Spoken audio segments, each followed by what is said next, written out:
All right. We'll get started here. I would like to reconvene the January 24th, 2022 council meeting. Andy, would you lead us in the Pledge of Allegiance?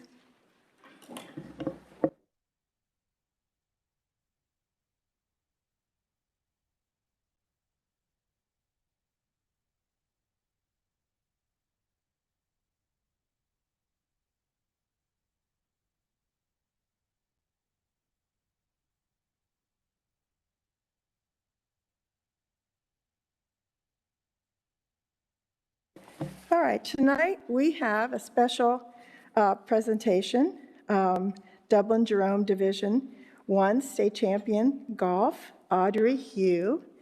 Audrey, would you please come forward?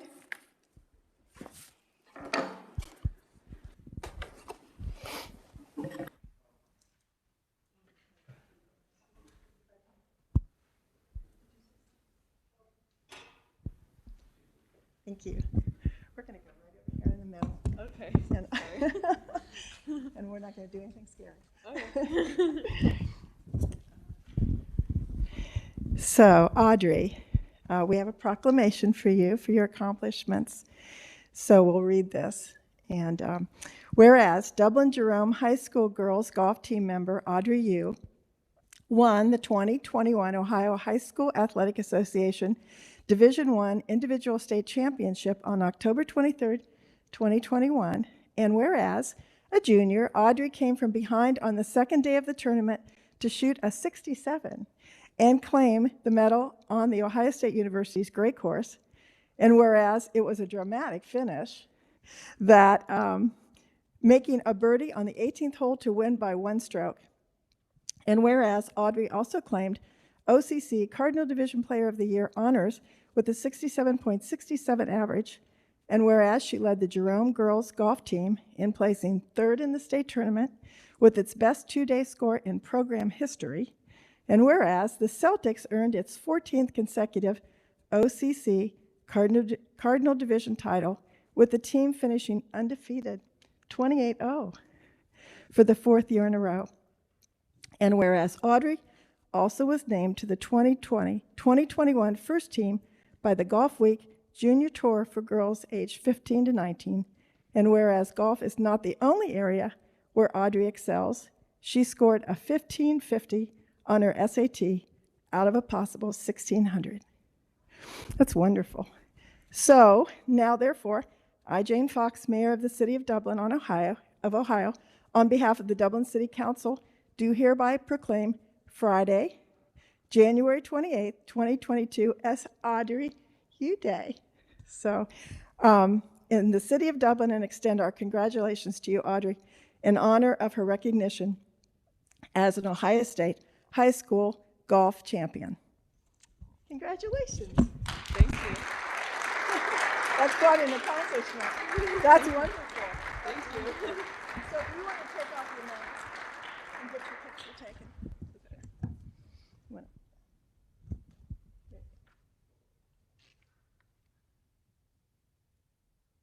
Congratulations. Thank you so much. That's wonderful. Do you want to say anything? Sure. Okay.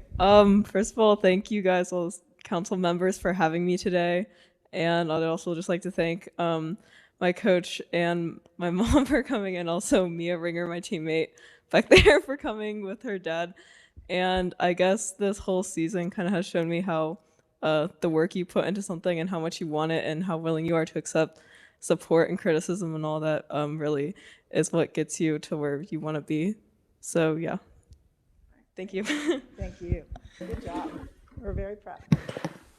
Audrey, I would only add to that, the fact that it says you had a birdie on 18 really doesn't represent what you did on 18. And you had a great drive, left side of the fairway, and you just went right at the flag on 18. No, for the win. And there was no fear. And you stepped up and you hit that shot confident. You stuck it to 4 or 5 feet. I remember standing there next to your sister, who's bawling and so happy for you. And you walk so confidently up to that ball, and you tap it in for the birdie and for the win. And your coach, C.D. Butcher, who's here with you tonight, was standing right there next to you. And You know, it is a fantastic thing to be really the only female in Dublin Jerome history to win a 2-day tournament individual state title for the Celtics. So congratulations, and the courage that you displayed and the calmness in your heart is going to serve you extremely well as you navigate your path. So congratulations.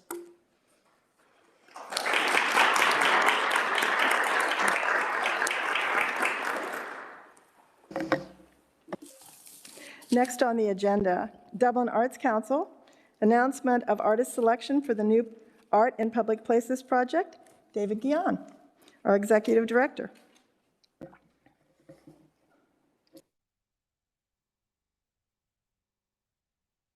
Make a couple of clarification comments and introduce David with this piece, if you don't mind. Sure, Matt, go right ahead. I'll just take you back to the June 28th council meeting where council directed staff to restart this process, the Art in Public Places process, and it allocated $22,500 to begin the commissioning of this new artwork. This amount was intended to be above and beyond the $150,000 of the full commission cost for that project. The $150,000 is currently allocated in the Hotel Motel Fund, which has a total of $300,000 currently designated for these projects. At the second meeting in February, this particular project, along with other items, will be brought forward in the next supplemental appropriation ordinance for first reading. Upon approval of this appropriation at the second reading, staff will bring forward a resolution to enter into contract with the artist for council consideration and approval. So this evening, presentation is for the purpose of announcing the artist selection and the process by which that artist was selected. And with that, I will turn it over to David Guion to share the exciting news. Thank you. Good evening. I'm David Guion, Executive Director of Dublin Arts Council, and I'd like to thank Mayor Fox and Vice Mayor DeRosa and the entire council for your support. This opportunity to bring the Selection Committee's recommendation of an artist proposal for ML Red Tribune Nature Reserve Public Art Commission has come a long way. This is an important community initiative created with input from so many members of our community, including the Dublin Arts Council Board, our Selection Committee, City of Dublin officials, City of Dublin staff, artists, students, residents, and the general public. You are all part of the process for realizing public art that brings Dublin local, regional, national, and international attention. It enhances our quality of life and delivers economic impact to Dublin and beyond. Dublin's permanent public artwork is funded with hotel motel tax dollars, which are collected from visitors who spend time in Dublin and corporate employees travel. For every overnight stay in one of Dublin's hotels, a 6% tax is collected and invested back into the community through designated projects and events that enhance Dublin visitor and resident experiences. Our Art in Public Places program is one of those designated projects. The Dublin Art in Public Places program was begun in 1988 and has now grown to more than 60 large and small-scale permanent, temporary, and interactive public artworks, today through a collaboration between the City of Dublin and the Dublin Arts Council. The collection is currently valued at $3.8 million, a great investment. At the conclusion of tonight's presentation, we will ask for Council's approval of the selected proposal and to authorize City staff to enter into contract with the artist for the $150,000 all-inclusive commission award. All of you, members of the community who live, work, visit, play, and learn in Dublin, are the reason for our mission. Dublin Arts Council engages the community, cultivates creativity, and fosters lifelong learning through the arts. Next slide. Tonight marks the next step in the process of adding a new work of public art to Dublin's collection, a process that began prior to the pandemic and will result in installation and dedication in the summer of 2023. The process takes community input into consideration at every step. Next slide. I would like to publicly thank Ava Morgan, our public art manager, and the entire staff at the Dublin Arts Council, and of course our outstanding selection committee, comprised of 8 community members who represent diversity, artistic, leadership, environmental, educational, and administrative disciplines. Each member gave countless hours to rigorously review application materials, including resumes, images, letters of interest, and public engagement statements, to bring an impressive field of 151 artists representing 33 different states to 3 finalists. Their dedication and consideration throughout this difficult and sometimes painstaking process included a nearly 2-hour deliberation following Friday evening's presentation of proposals from the 3 finalists. Consideration of many facets of the proposals, coupled with community feedback, brought them to the recommendation you'll hear this evening. The 3 finalists include Ilan Averbuk of Long Island City, New York, whose work in natural, elemental, and recycled materials can be found worldwide. He has been selected for 9 major commissions in the past 5 years. Adam Kuby of Portland, Oregon, embraces creative community voices in his public art projects in the built and the natural world. He has also been selected for 9 major commissions in the past 5 years. Studio KCA of Brooklyn, New York, a multidisciplinary art, architecture, and design studio led by Jason Klamoski and Leslie Chang, tells stories about the intersections of nature, conservation, science, and technology. Studio KCA has been selected for 12 major public commissions within the past 5 years. After nearly 2 hours of deliberation, the selection committee unanimously recommends artist Ilan Averbuk and his proposal, The Boat in the Field. Averbuk was educated in both New York and London. His artwork can be found in public and private collections in Germany, Israel, Denmark, India, Canada, France, Switzerland, and throughout the United States. Averbuk's presentation included slides of 9 different public art projects that are related to the scale, material, engineering, and installation considerations for this proposal. His site-specific artwork in ML Red Tribune Nature Reserve will serve as both a landmark and a destination for years to come. I will quote some sections of Averbuk's proposal as we look at the artist's initial drawing of his proposed artwork. The boat in the field consists of 2 intertwined images. One image is of a stone skeletal structure of a boat raised 11 to 15 feet up in the air, as if frozen in mid-flight. The other image is of a skeletal tower made of vertical steel beams covered with a sloping round roof. The massive petrified stone boat looks as if it floats weightlessly in midair, seeming to defy gravity and the laws of physics. Below, the steel beams, some straight, some bent, appear in motion, possibly having walked out of the pond. The sculpture site is proposed in proximity to the pond at the prominent juncture of 2 paths, one paved and one natural. From the sculpture site, the pond remains out of view. The floating boat seems to prompt further questions about the surrounding natural environment of the preserve. The map that you see on the screen provides the 90-acre footprint of ML Red Tribune Nature Reserve, with entrances located at 6835 Avery Muirfield Drive and 6566 Post Road. Post Road is to the south on this map, Carr Middle School to the north, Highland Croy to the west, and Tullymore Road to the east. Next. I will paraphrase from sections of Averbuk's proposal, which he presented virtually to the selection committee on Friday night and to the public, as we view the concept of the boat in the field from another perspective. The roof tower usually represents such common human aspirations as stability, shelter, and rootedness. Symbolically, the boat contradicts these representations. It illustrates a desire for transience, a journey to the unknown which lies beyond the horizon. In juxtaposition, these images represent stasis and kinesis, creating an artwork depicting 2 forces vital to the human condition. Next slide. The artist states, this sculpture should provide a space in one's mind to connect or perhaps better articulate personal interpretations of this artwork based on their individual experiences with larger issues of culture, community, nature, and the state of our planet Earth. The proposal includes an accessible container and logbook on site with an additional online component providing information about the sculpture and the artist's process in its creation, as well providing a catalyst for promoting rich dialogue, the sharing of imagination and ideas. Once the artwork is installed, Dublin Arts Council's Public Arts Cell Phone Tour and our Sense of Place field book will guide visitors, providing avenues for further exploration and discovery. Next slide.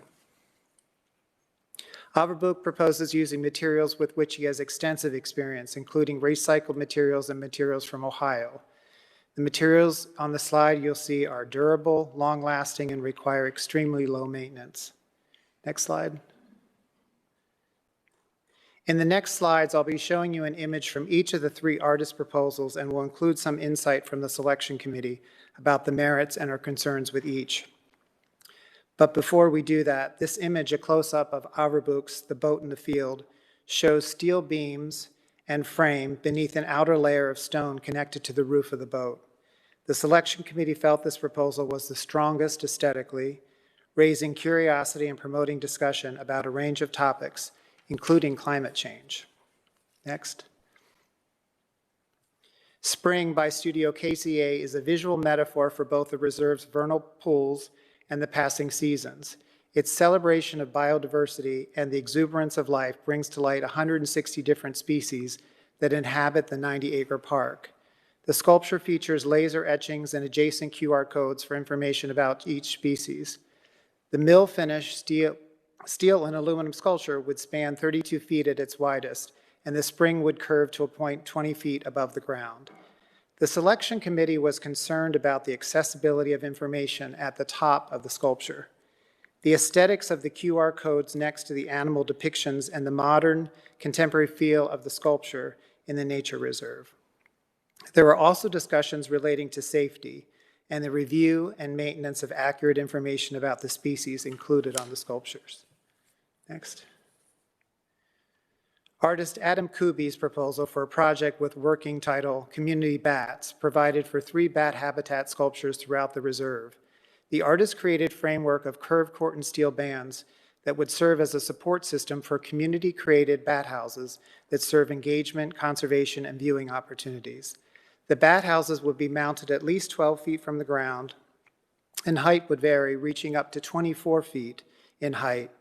Viewing benches, which would be removed during winter months, were also proposed. The project would be executed with a variety of collaborators from education and conservancy fields, as well as community volunteers. The selection committee considered this project very seriously. In viewing concerns over the project budget, longevity, aesthetic quality, and maintenance, the committee did not feel this proposal was a good match for the commission. The committee further commented that the project felt more like an ecological rather than an artistic one, and suggested that City of Dublin staff consider exploration of the level of community support for potential expansion of the current Bat Box program in Dublin, which spans 6 existing sites. Concerns were also raised regarding the level of local coordination and the additional funding that would be needed to launch and maintain the project. In summary, the committee felt that this meaningful initiative could be explored by a different group or groups. Next slide.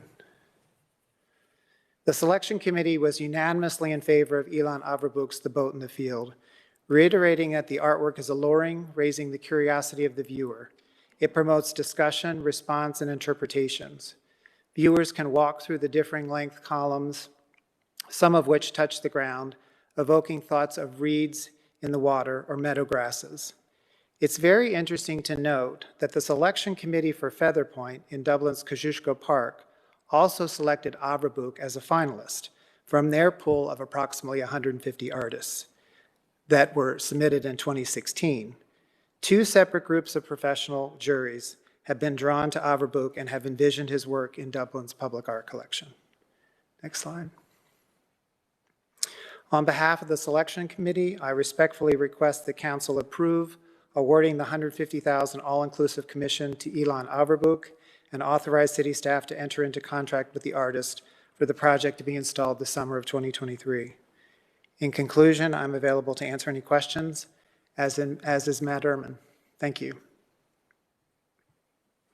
Thank you, David. That's a fabulous review of what you all had to look at. And I think, at least from my perspective, that's a wonderful selection. So do we have some comments or questions from council? I would only Virginia? add that I think it's really spectacular that this piece of art really harkens to the namesake of the park.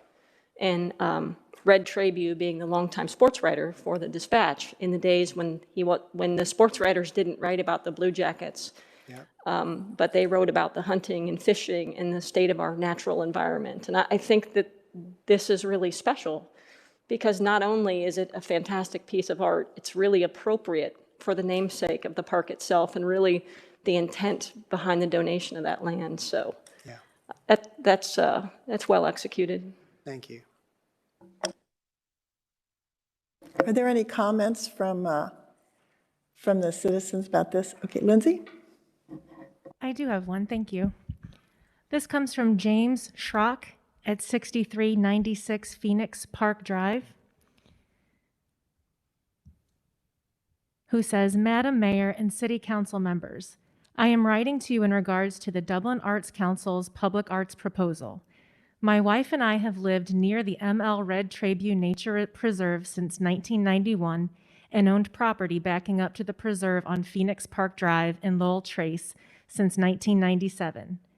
We walk the park just about every day of the week and have helped plant it, so we are intimately familiar with its character. This park is first and foremost a nature preserve, with no portion more so than the prairie, woods, and wetlands surrounding Kerr Park. We saw the ML Red Trabue Nature Preserve would be the next location for a public art installation and listened to the public webcast of the three finalists on Friday, January 21st, 2022.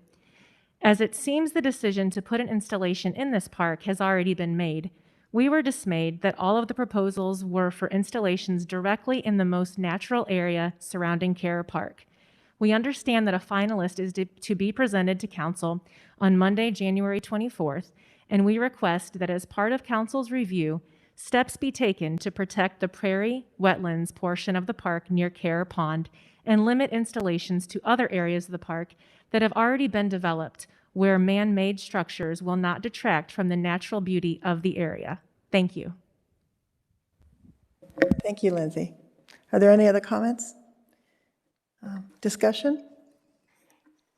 Jane, to that question, Matt or David, do you have comments about the preservation of the wetlands and the installation of this? I can say from an installation standpoint, any disturbance that we have back there to make this happen would be a very minimum, and we take extra precautions to protect those areas for sure.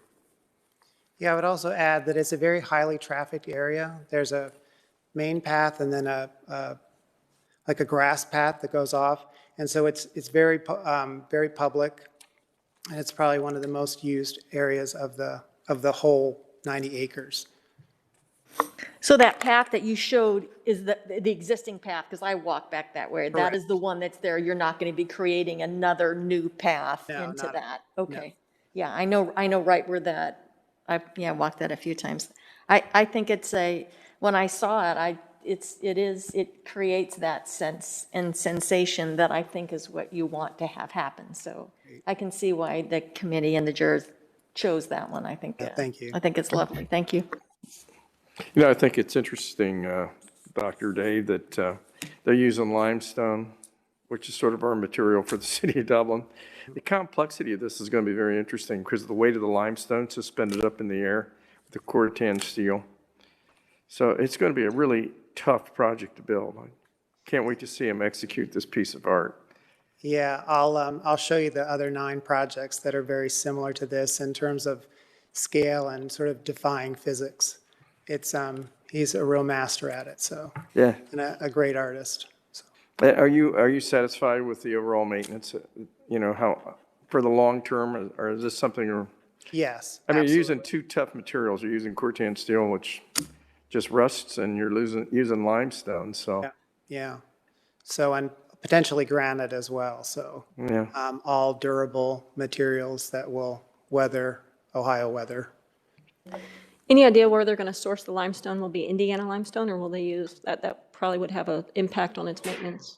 Well, he devises these steel beams and then places the stones on pins on the beams So he might take some from Ohio and take it to Long Island City, but I think he's going to have to source it where he can do it at the shop, because then he'll create it and then take it apart and then bring it back here to assemble. So it's a little complicated. I think we haven't figured all that out yet. Cool. Very nice. Thank you.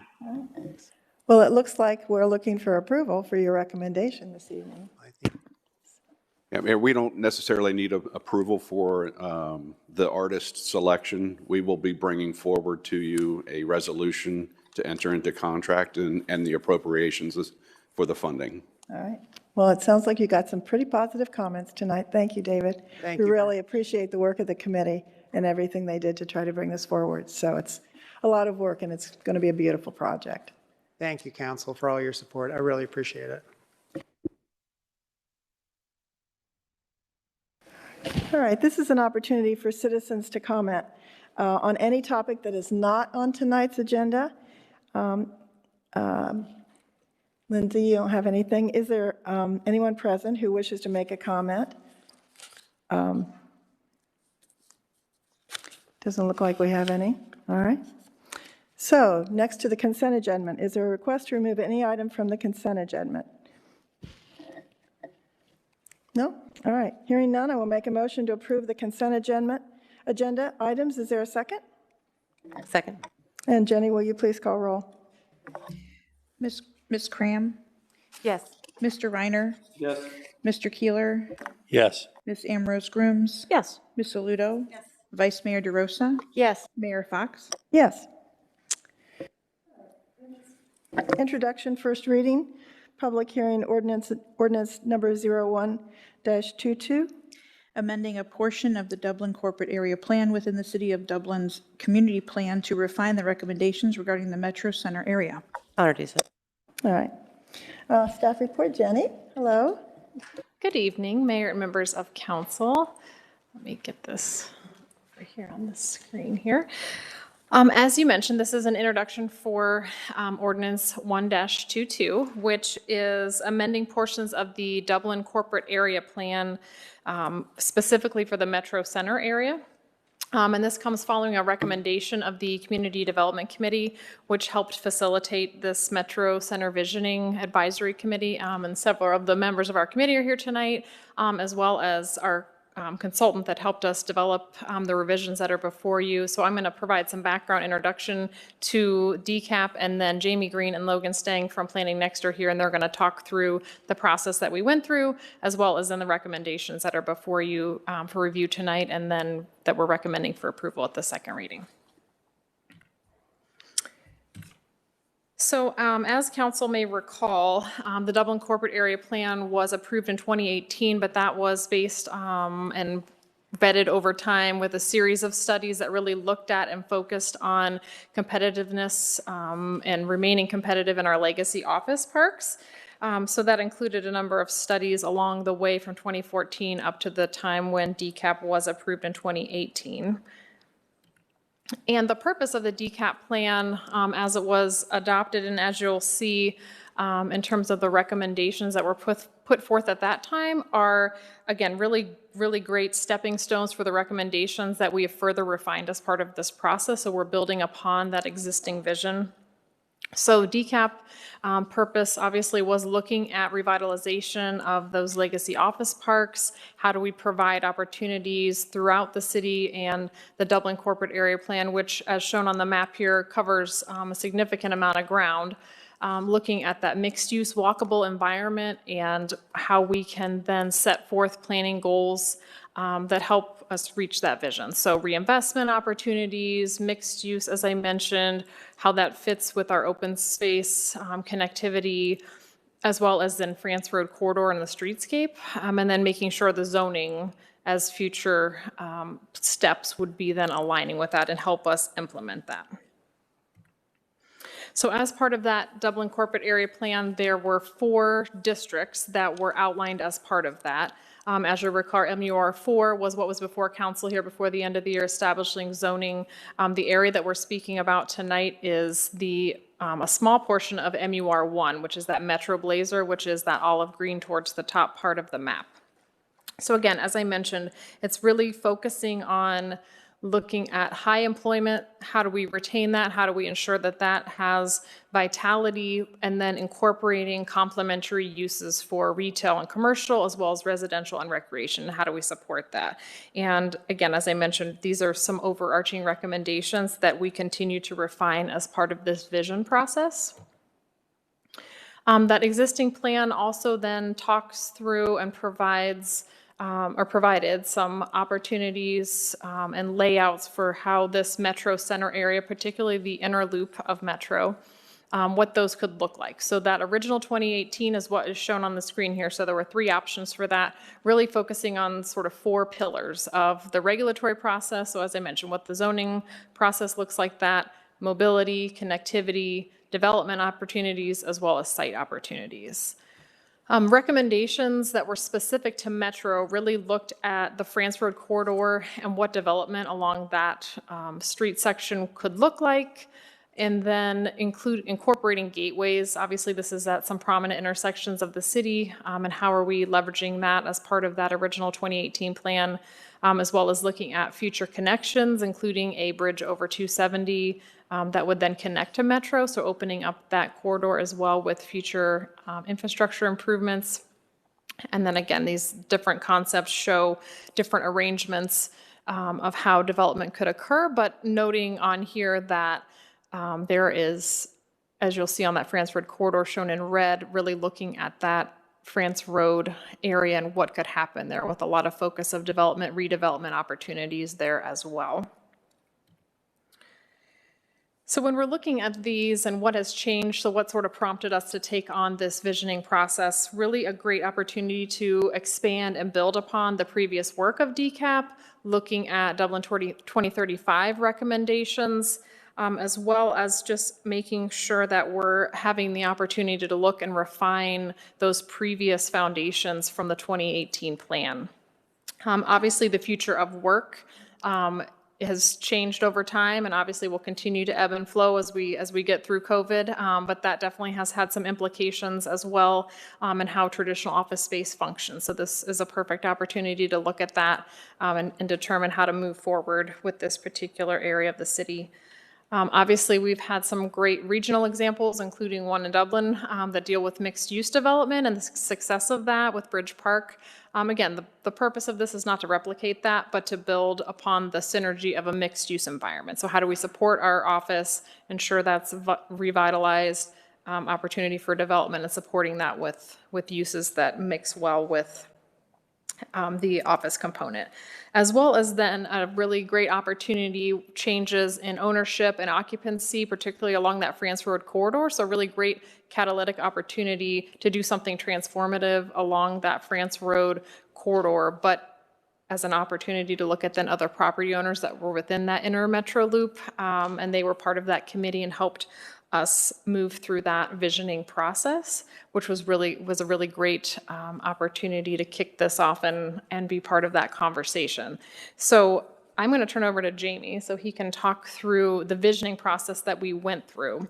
As I mentioned, Community Development Committee was the committee that oversaw this process, with then some stakeholders as well. And Jamie's going to talk through the discussions we had along the way and how we got to the recommendations, and then Logan's going to talk through the specific recommendations.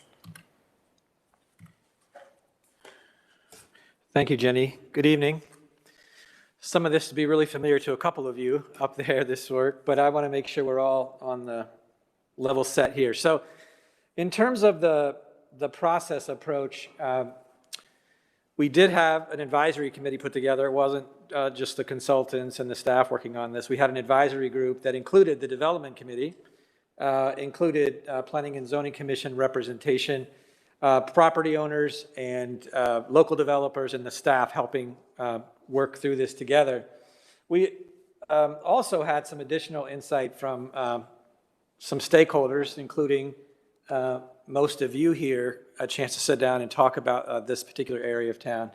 And then we had a technical input from different parts of your staff, as well as from EMH&T in our work.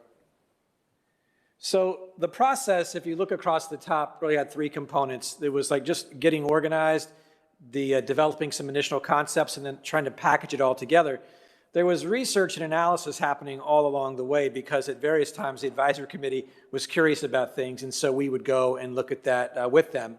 And then in the three white large circles are really kind of culminating pieces of the process with the committee, where we worked on the foundations, did some evaluation, and did really kind of the visioning part. And just a little bit more detail, probably more than you might need, but I'll just quickly say that in this foundations workshop, it was really to make sure everyone was grounded on DCAP, what was in there. And then we did some assessment about what's happening in the geography out there, and then looked at the infrastructure.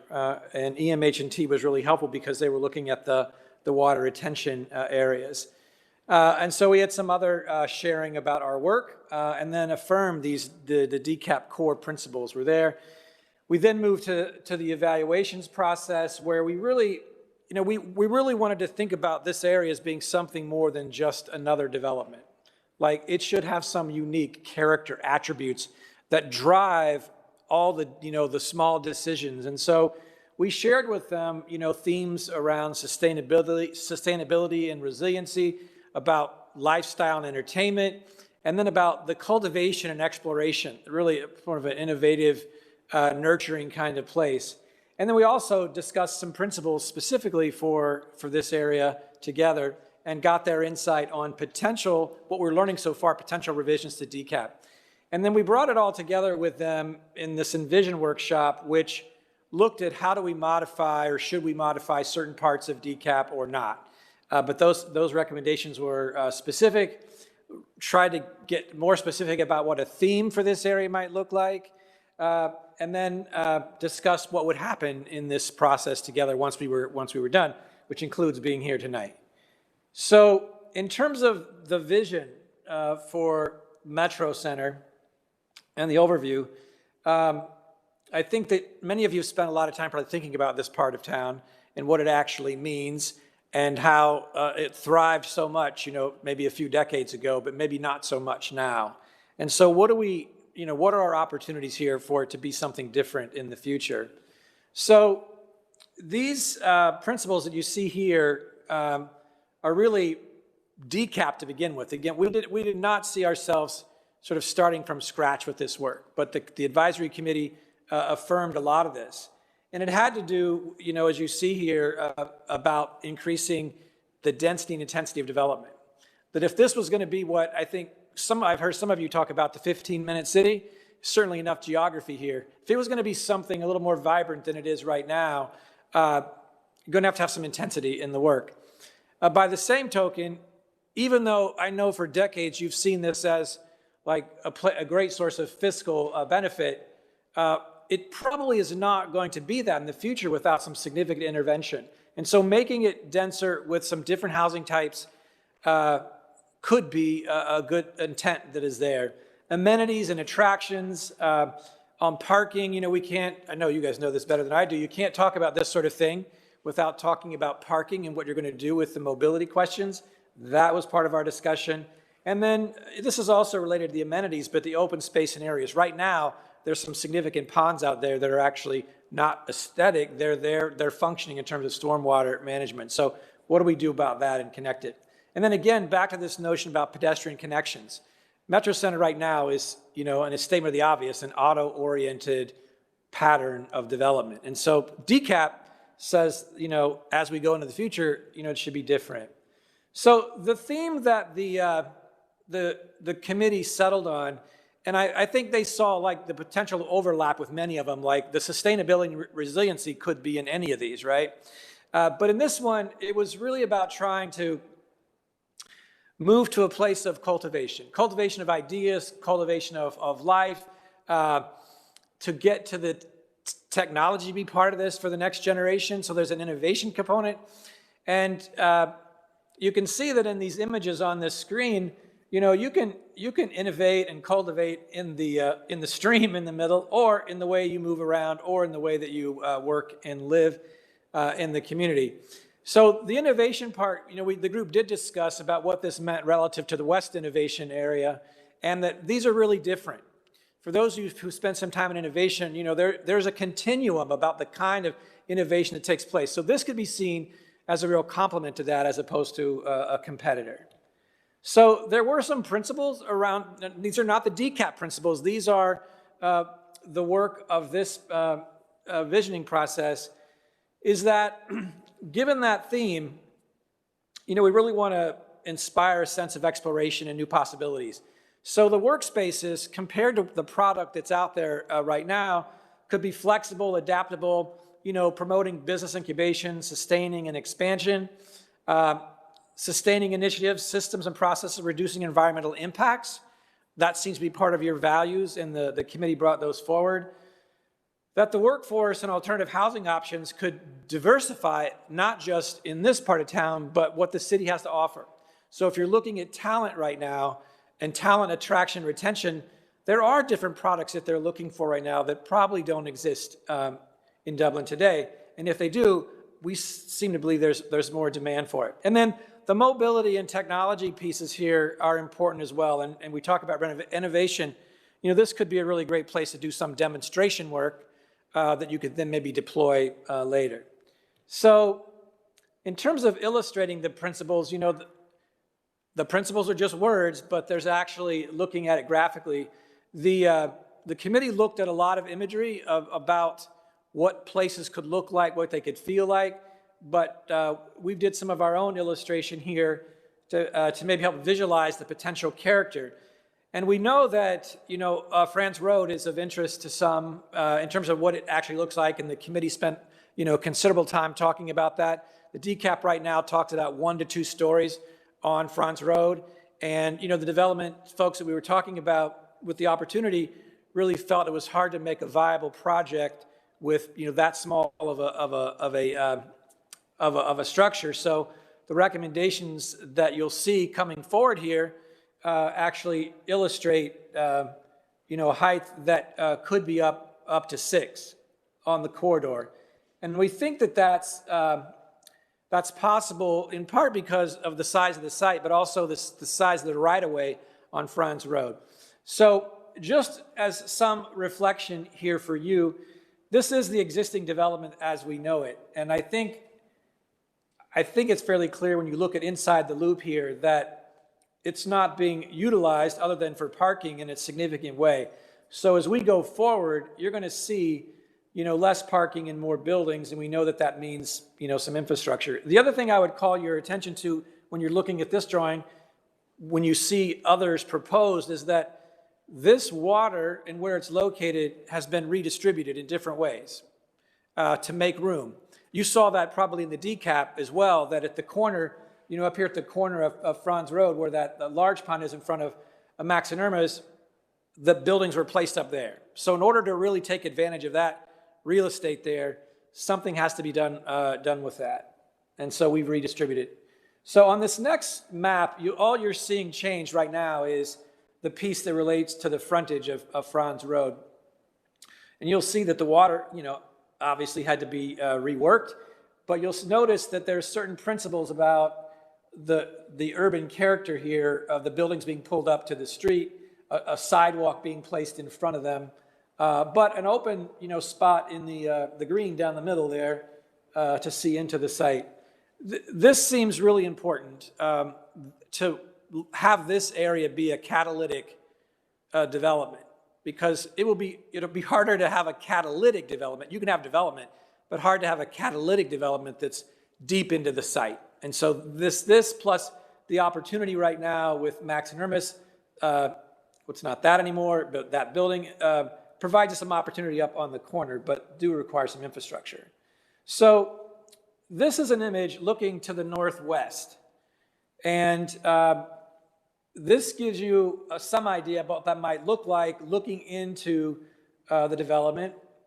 A couple things I'd like to point out to you is that, the buildings on a narrow street would probably feel much larger, but given the right-of-way here that we mentioned, we think there's a way that gets mitigated. We also set the building back a little bit to the site.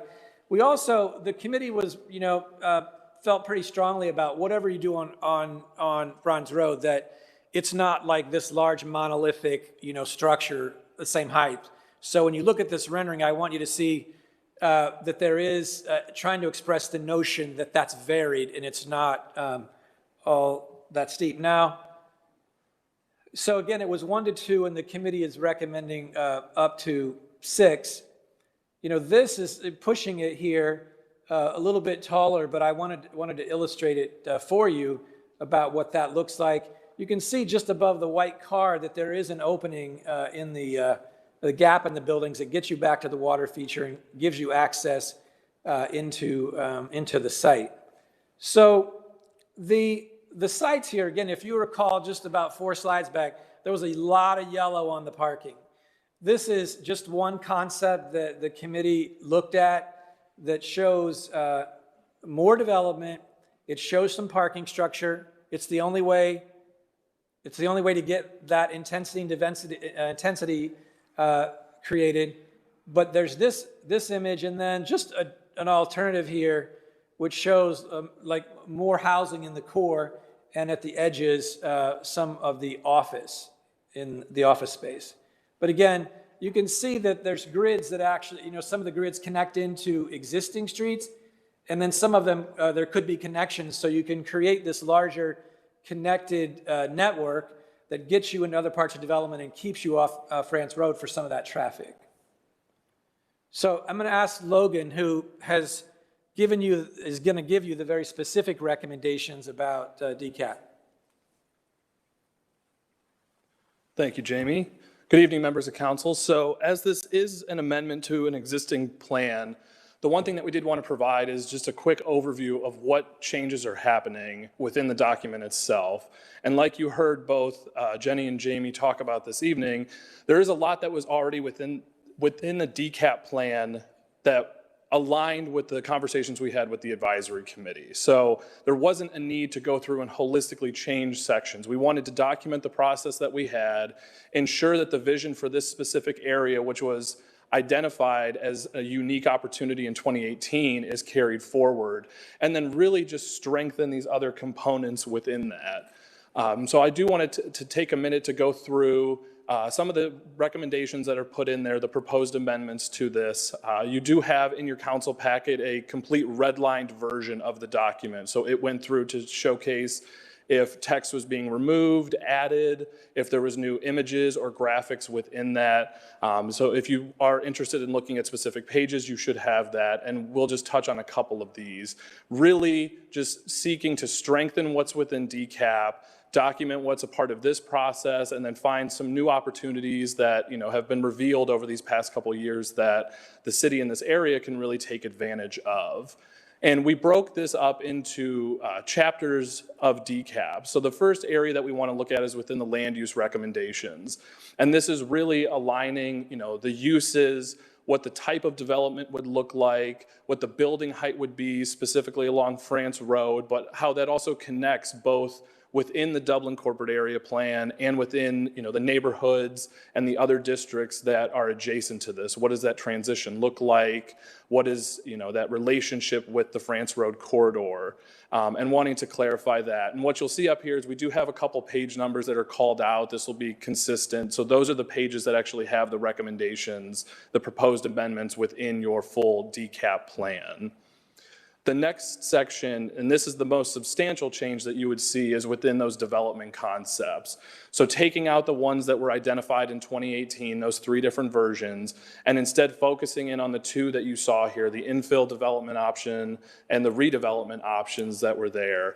And then accenting that, putting in some of the conditions, some of the analysis that was done through this process, where we are today versus 2018, and then identifying those principles that are going to guide the development of this, whatever option that may be.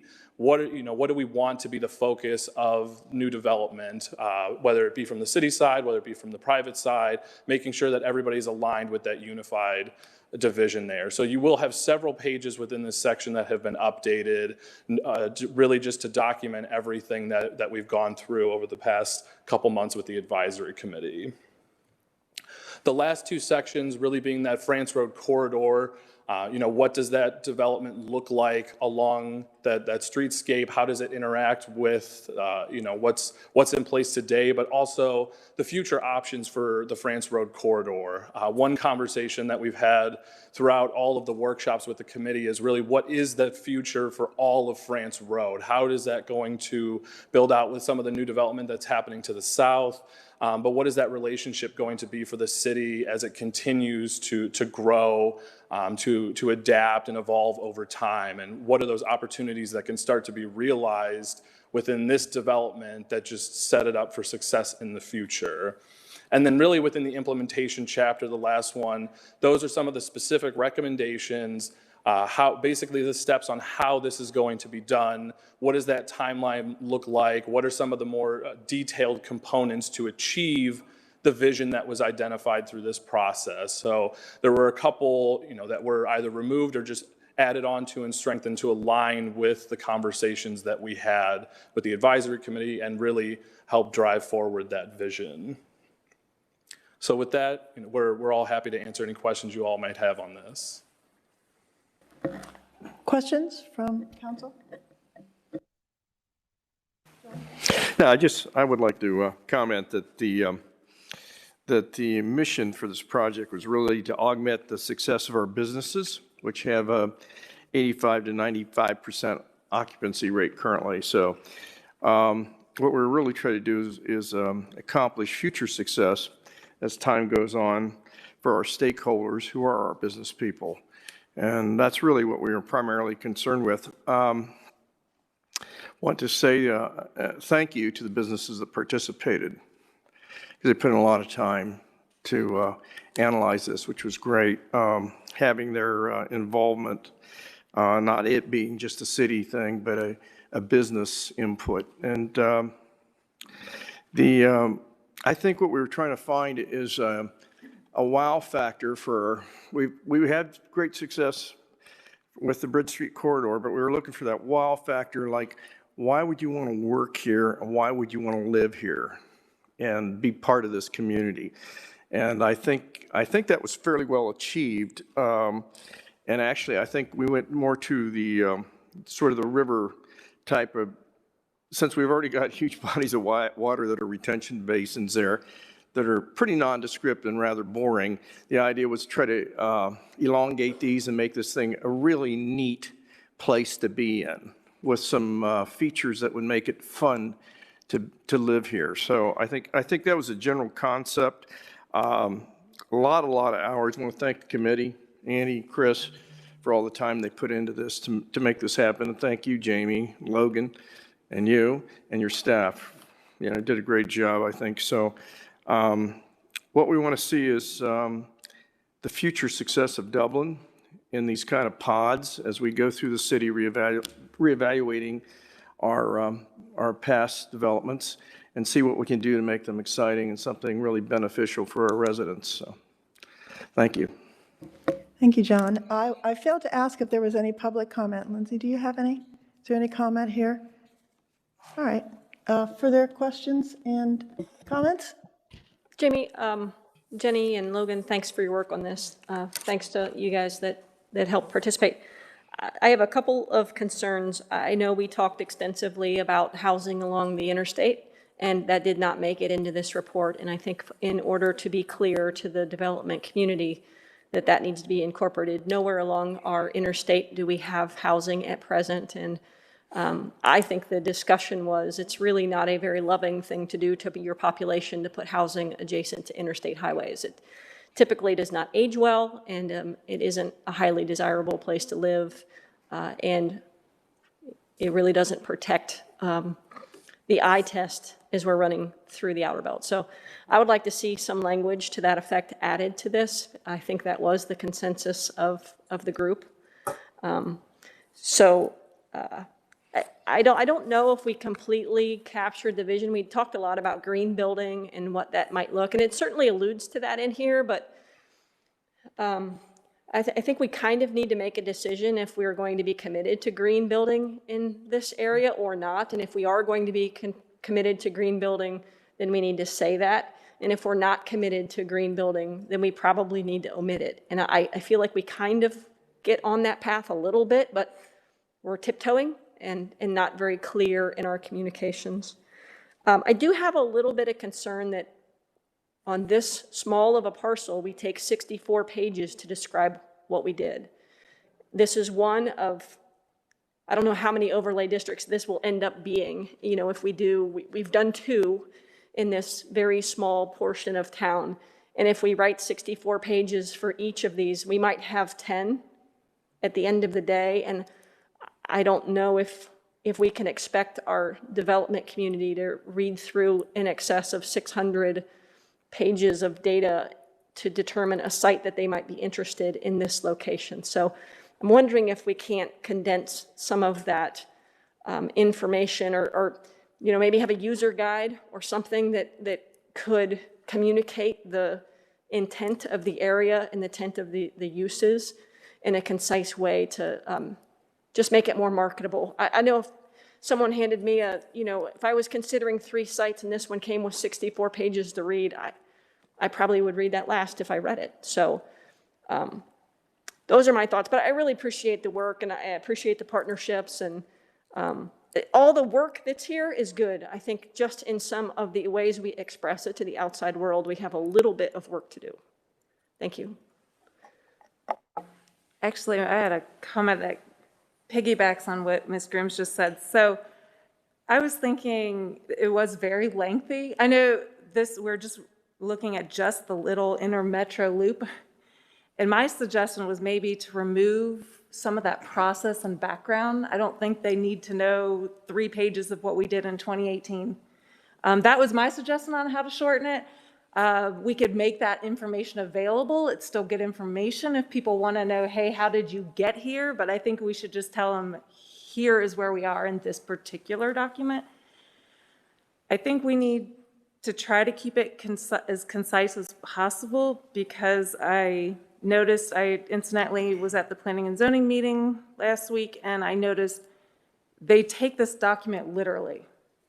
So if it says it allows something, then they say, okay, well, we can do it. So we need to be very careful about what we say. So sometimes adding all this extra stuff, I think just jumbles the message a little, was my thought.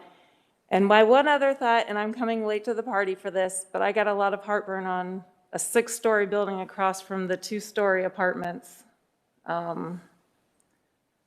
That first 4 to 6 seemed fine to me. That second 4 to 6 seemed pretty tall, and then all of a sudden you drop down to 2 or 3.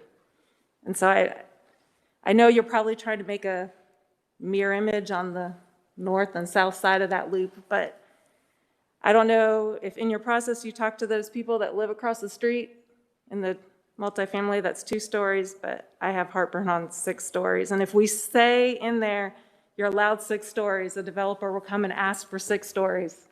So I think you had mentioned in your presentation that the idea was to vary the heights. And if that is the idea, then we need to specifically say, we don't want a row of 6-story buildings and make it a little more obvious so that someone doesn't say, well, that building next door is 6. So we want 6, and your plan says we're allowed 6. Because it's going to be really hard to tell them no. You know, Amy, that point was discussed over and over again, and it is a cadence of 2 to 4 to 6 to make it interesting. And there was a lot of discussion over that, how that would be implemented and executed. So, yeah, you're right. A developer might come in and say, I want a row of 6-story buildings, but that is not the intent of the project or the way we anticipated it turning out.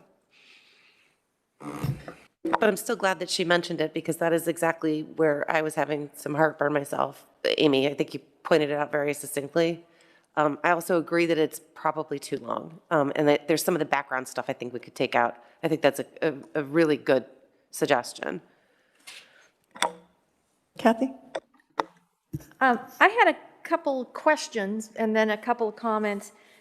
You mentioned a few times in this document alternative housing, but there's no definition of what that means. So what did the committee say when they said alternative housing? What are we talking about here?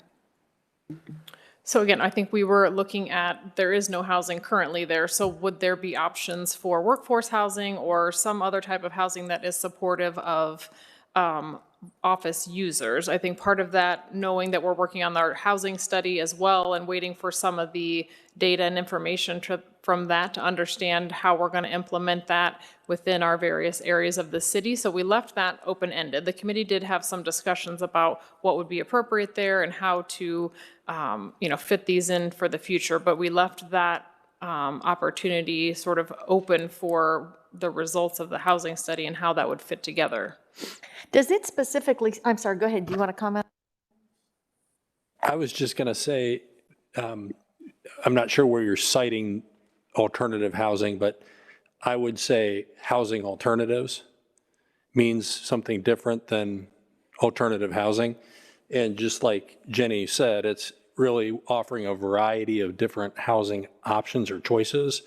Vice Mayor DeRosa has mentioned in the past that a lot of people think that folks that are 55, 60 want to live in senior housing. And the reality is they probably don't. They want to live in Bridge Park where there's stuff to do, places to eat. So it's that segment, but it's also the workforce housing as well.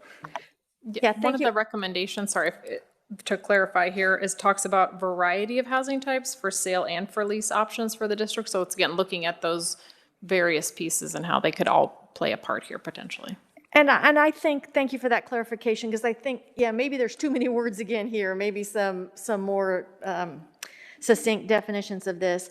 But if we have an opportunity to think of the future of work, we need to think of the future of living too. And I think the document should talk about those, because I think you do mention the live, work, play, whatever that the current vernacular is for that. But when I think about what I have been reading about this future of work, it almost always starts with the future of how I want to live and work, not the future of how I want to work. And I mean, I think we need to think about that in a way. Couple comments, so thank you for that. I think it's such great work, and thank you to the committee for working on that. The other thing I thought about is, we know by 2035, I heard the statistic today that 30 to 40% of all cars will be electric cars. So instead of thinking about parking, maybe it's this green parking, or maybe it's charging or something different, but we're going to live in a different world than maybe we live in now. And I think we should talk about that in this document as well. And then I guess my only other final comment is, well, maybe two, a little bit about building heights. And I don't have heartburn so much with 6-story, 4-story. I think I liked the variation, because if you're going to build density, you're going to have to do some of that. But I do think the document should say something like 2 stories to 6 stories, not, and be quite clear that it is not a 6-story development, in some way to be clear about that on there. Because variety is going to be what makes this thing interesting, I think. I loved the canal approach that you took in there. I just think that's what I'm calling it, the waterway, the canals. And I think that's very interesting. And then as far as Chris's comment about housing on 270, I agree that we probably don't want to see that. But when we start to think about mixed-use buildings, it's about the aesthetics, and it's about some of this. And I wonder if there's not some alternatives we need to be thinking about in that. And I don't know what that is, but I don't think we're necessarily talking anymore about just a housing unit. When I looked at your examples, it was so much a mixed use. I don't know if this council needs to talk about some of what that could look like in the future, agreeing that we probably don't want, or we don't want necessarily pure housing, but maybe there's some interesting creativity, I mean, in this thing that could create some things. So those are my comments, but such great work, and I appreciate it from the partnerships and everybody that's been involved in that. I think it's great. Thank you. Sorry, I had one other thing I forgot to mention. I just want to throw out this suggestion. You've mentioned in your presentation a couple times, we don't want this to be a duplicate of Bridge Park. Yet most of the renderings in here look exactly like Bridge Park. And so I think you're sending two different messages. So in my opinion, you should reduce some of these renderings or change them to some extent. Because, for example, page, what is it? The 2 renderings that do the streetscape, you had it in your presentation, and page 45, it looks exactly like Bridge Park. So I just caution the overuse of those and then telling people we don't want it to look like Bridge Park. Thank you. I think everybody has some great thoughts. As I look at this, and I know we've worked on this decap for quite a long time, and in looking back on sitting on planning and zoning and at Bridge Park, one of the things that I looked at, and I have to agree with many, the conciseness of it. There's a lot of wordiness here, and it seems to be somewhat, you give an objective, but it's a little bit vague. And I don't think if I read it, I could actually get a picture of what it was going to look like, because it is broad. And I do think that we talked about the possibility of using more images specifically to what you want. And there are images here, but they're not targeting what the end picture looks like, because there's many images here that may show what's there now or what could be possible. But if you want to create the final picture, there needs to be more of a visual direction for future planning and zoning folks to understand what it is you actually want. And I think, too, sometimes the description of, I saw in here you have, I love the themes that you have, such as nature, community, and discovery. But, and I read through most of this, but I'll have to really look at it before the next one. Where have you actually described how you will accomplish that, and what are the expectations to accomplish that? You talk about architecture, you talk about stormwater, you talk about connectivity. But if the themes are nature, there are 4: business, nature, community, and discovery. I get the business part. I haven't quite figured out how you're going to accomplish through this document, how you're going to accomplish the nature, community, and discovery. You touch on it, but it's not rich enough to create an understanding of where you want to go with it. That's how I feel. In planning and zoning, there was a lot of discussion about looking at this piece in context with the larger area and how that connection all fits together. And understandably, you've looked at that. But for us to say yes to this, we haven't seen how it all fits with the rest. And I think that's an important piece. Amy brought up a good point. In the advisory committee, there were no neighborhood representatives. And early on, they said that they bought into this decap plan. They bought into it at a lower streetscape on Franz Road.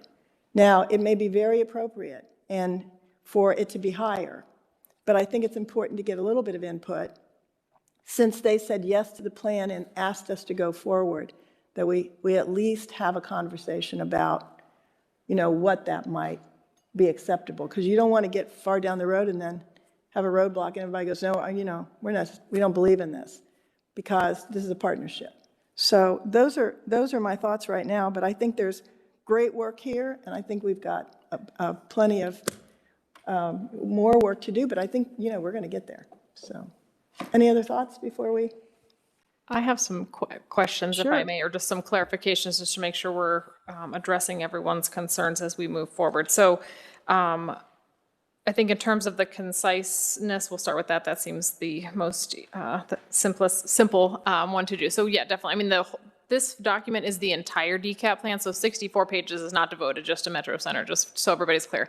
It's really those pages that are the red line that really speak to that Metro Center area, but we could look at the process piece and putting that aside as a separate document for our reference to remind us how we got there. So I think that's definitely simple to do. And then I guess just so council knows what happens next. So once this is approved by council, then it would be the creation of the code and the guidelines, which then help clarify what happens within MUR1 and specifically to this area. So we would be able to add more specific requirements and guidance to developers so they know exactly what to look for. So that's definitely something just to be mindful of. This isn't the last step in the process here, which brings me then to the question about the building height and making sure I have clarity about that. So if we were adding some language in here about ensuring that the building height is not just a maximum or a minimum, but that there is varying heights along that France Road corridor, would that address everyone's concerns that it's not an outright everybody gets 6 feet, but we would allow for that, but there has to be some varying along that frontage? I would go with height more than stories because it depends on what kind of building you build. If you have your first 2 or 3 stories, let's say, that are a higher floor ceiling height, that's a 5-story building. Your 6-story building with one use of that on the first floor and 5 up, those 2 buildings could end up being the same height in different stories. So I would probably talk about height more than I talk about stories, and I would indicate that no 2 buildings should be the same height. Okay. I think you got to be careful too when you're talking about that, because I can remember over Bridge Street, they were trying to limit the height of the buildings, and ended up at the hotel was going to have a very, very low look to the major entry. It's going to ruin the whole thing, actually. And thank God that we didn't get stuck on that, and we turned around and went to, heights of the building. Because if you're using higher density units with smaller square foot, which seems to be the trend right now for a lot of the young people, they seem to accept smaller units than maybe we did. That's where you really have to elevate the ceiling heights to get the idea of space, and it makes the space more livable. So you have to be very careful when you're getting into trying to limit those kind of things, because, there's a lot of 1,200 square foot units, 600 square foot units, 800 square foot units, and what makes those livable is not an 8-foot ceiling, but a 10-foot ceiling, a 12-foot ceiling. So you don't want to screw up the developer's chance to make it come out right. Okay. So I have one quick, Dana? Just a couple things. First, council, thanks for your great feedback and your guidance. I'm going to put Director Roush and the consultants on the spot here and ask them, with all the different independent feedback that we got, which was terrific, is there anything that is conflicting or that needs clarification so that make sure that we are focused and in a direction here? Again, the building height, that was the biggest source of discussion that we had at the committee. And I think if council's direction is to look at how we can clarify that to ensure that that meets what the committee was requesting, but also get to council's concerns, that seems doable. That the rest of these seem like providing some additional information and background and maybe some clarifications within the document. I think those don't seem insurmountable to me. Okay, my second question is, for clarity's sake, I think for council and mine, you mentioned that you'll go into code writing after this. How long does that take, and how long will it be before someone could bring a project before the city as a result of having to go into code writing? So fortuitously, we already began drafting this MUR1 section of the code, so pending and even before this is adopted or effective, we can continue to refine that language. So the code and the guidelines for that MUR1 section already exist. We just need to make modifications based on these recommendations. So that could be a pretty quick turnaround. That would also not stop someone from coming forward if they have a faster time frame that they want to move through. Knowing what the direction of the plan shows, we could move through. If PUD process or something similar could be accommodated if somebody was moving quicker than the code was ready. Now, the reason I asked that in front of council is this is not a loaded question, but we have asked certain property owners to be extremely patient on this process and not go into lease with current facilities that are there, and thereby putting these facilities into a long-term lease in which you would never realize, or be a really long time before you would realize any change. So I just wanted to do it right. Don't take that the wrong way. Just wanted to, I know you like action plans and timelines, so I also wanted to clarify that. And for anyone, for the owners of those properties, so they have a sense of how that process would work or how long it might take. And so anyway, thank you for letting me have the moment to do that. You know, I think a really important part for the success of this project, since we were grasping for a theme to make this a unique and interesting place for people to live and work at, is utilizing, I don't know whether you're going to use a professional company or our own landscape architects to redesign the retention basins to make them more interesting, as you had pictures in here of sort of like almost woodland stream type looks and other things, but even possible using them for kayaking or whatever. So, I mean, it's really important because that's going to make me decide whether I want to live in this or not. You know, yeah, it might be convenient for me to walk into the office building from here, but it's got to have a little more punch and wow factor to make it exciting. And this is the theme I think we're in agreement on, that this aquatic theme is what we're sort of looking at. This isn't San Antonio, but it's still an interesting, smaller scale thing. But that's what I think you got to really work on to make this exciting and a wow factor that it needs to be successful. So if that doesn't happen, it may not work. So. Thank you, John. The last comment I'll make here is that I believe that in order to get the special uniqueness, you have to describe it. You have to, in the placemaking piece, if I didn't read in there that it was necessarily around a waterway, I saw the stream beds, but it wasn't fully explained. So when it goes to planning and zoning and when it's being reviewed, you want it to be able to move forward because they see it, they understand it. And then I just have a concern to make sure that as we look at this Franz Road streetscape, that we do have buy-in from our adjacent property owners across the street and understanding of that. Otherwise, I'm afraid you're going to run into a roadblock. And I don't want to see that happen. So that's just a concern. I just wanted to make a comment to Dana. We had a pretty detailed conversation about timeline. We're very sensitive to that.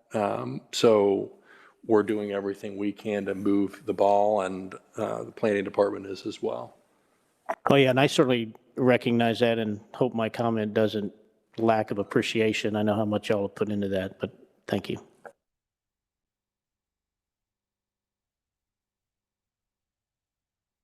All right. So the second reading and public hearing is scheduled for February 14th on this. Introduction, public hearing, vote, resolution 01-22. Authorizing the city manager to enter into an agreement with Rev 1 Ventures. I'll introduce it. Thank you. Megan, you have our staff report. Good evening, members of council. The resolution before you tonight authorizes the city manager to enter into our annual agreement with Rev 1 Ventures. The agreement represents a continuation of services, the focus being on new companies, technology, and job creation. In exchange, the city provides matching funds for the state's Third Frontier Grant Program funding. Rev 1 is the designated liaison agency that is responsible for administering that grant program in Central Ohio. City Council has budgeted $200,000 in our 2022 operating budget as the local match for this contract. The proposed agreement is consistent with previous year's agreements and provides a continuation of services such as facilitating and promoting networks among Dublin's technology companies and startups, providing assistance for funding and capital, providing access to training and mentoring services. And Rev 1 also supports training programs at the DEC and elsewhere throughout Dublin. They also support generating deal flow when it comes to startup companies and funding. And the agreement and a copy of Rev 1's 2021 third quarter summary report was included in your packet for this evening.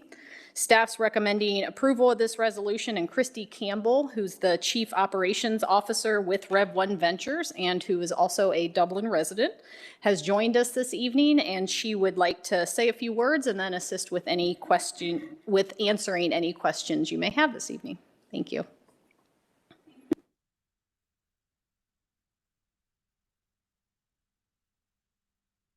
Thank you.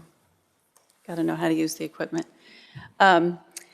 I really want to on behalf of everyone at Rev One and all of the dozens and dozens of entrepreneurs and innovators who are bringing technologies and products to market, thank you for your ongoing financial support for Rev One and for our work to continue to build successful businesses growing here, not just in Dublin, but in Central Ohio.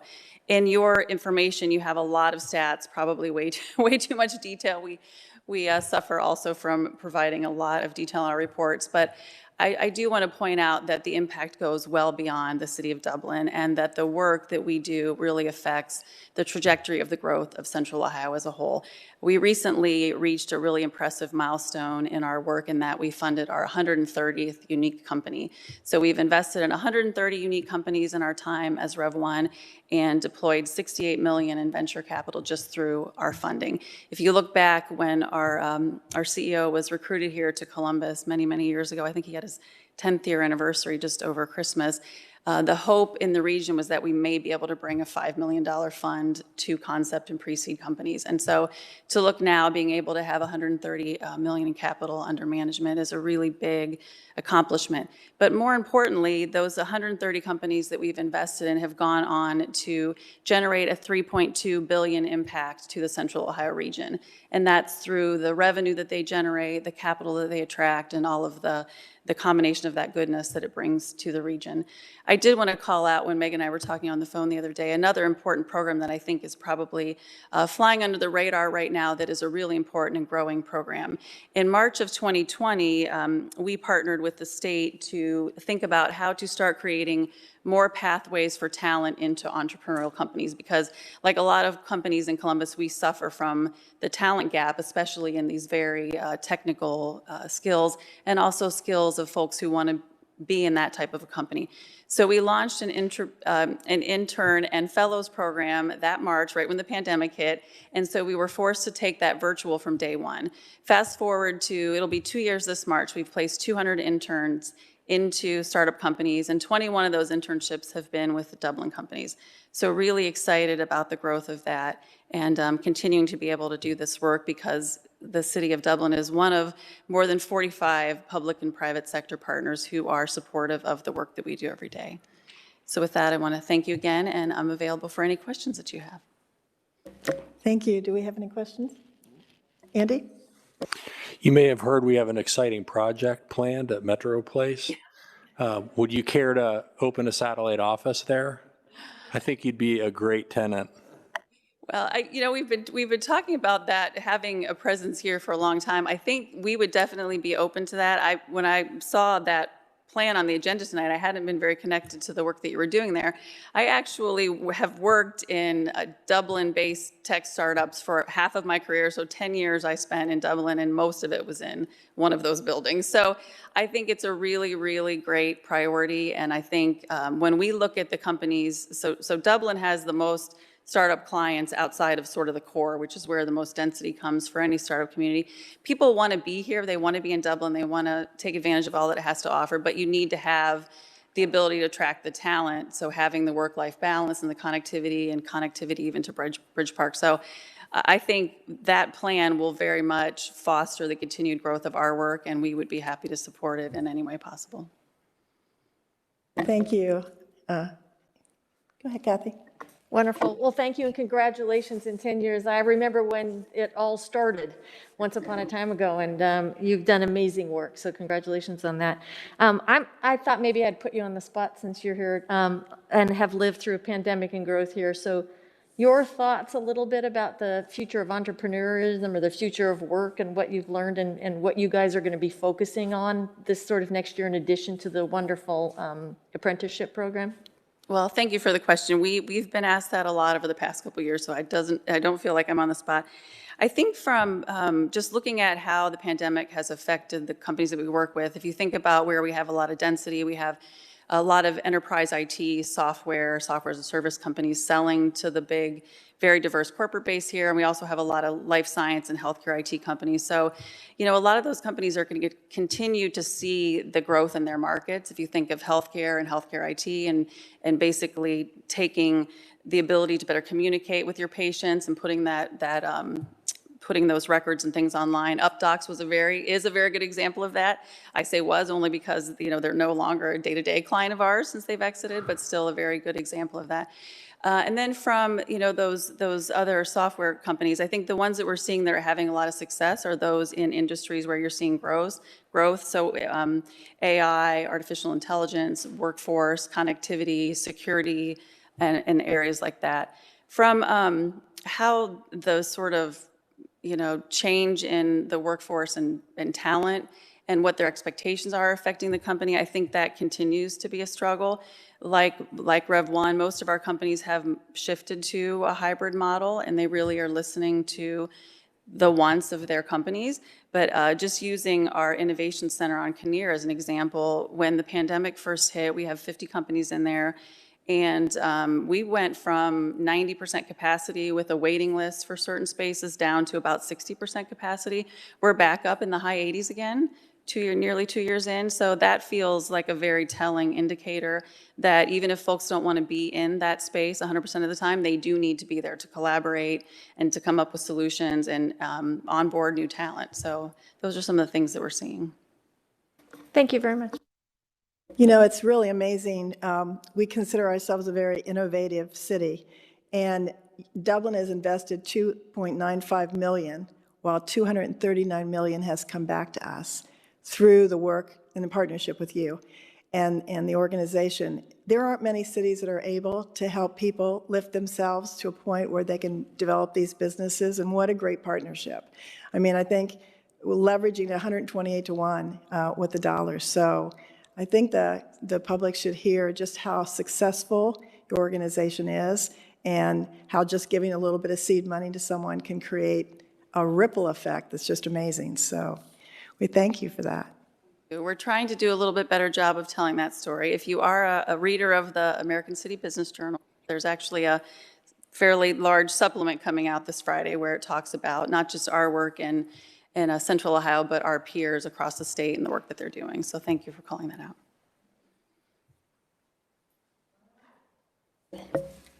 So Megan, we have to vote on this. Jenny? Vice Mayor DeRosa? Yes. Ms. Aludo? Yes. Ms. Cram? Yes. Mr. Reiner? Yes. Mayor Fox? Yes. Mr. Keeler? Yes. Ms. Ambrose Grooms? Yes. All right. Thank you very much. So under other, I'm going to make a motion to modify the agenda to consider the FOTO request first. Designating the clerk of council for required public records open meetings training. Oh no, we have to do FOTO first, right? We have to do, I'm sorry, I didn't read that first. All right, Jenny? Mr. Reiner? Ms. Aludo? Mayor Fox? Yes. Vice Mayor DeRosa? Yes. Mr. Keeler? Yes. Cram? Yes. Ms. Ambrose Grooms? Yes.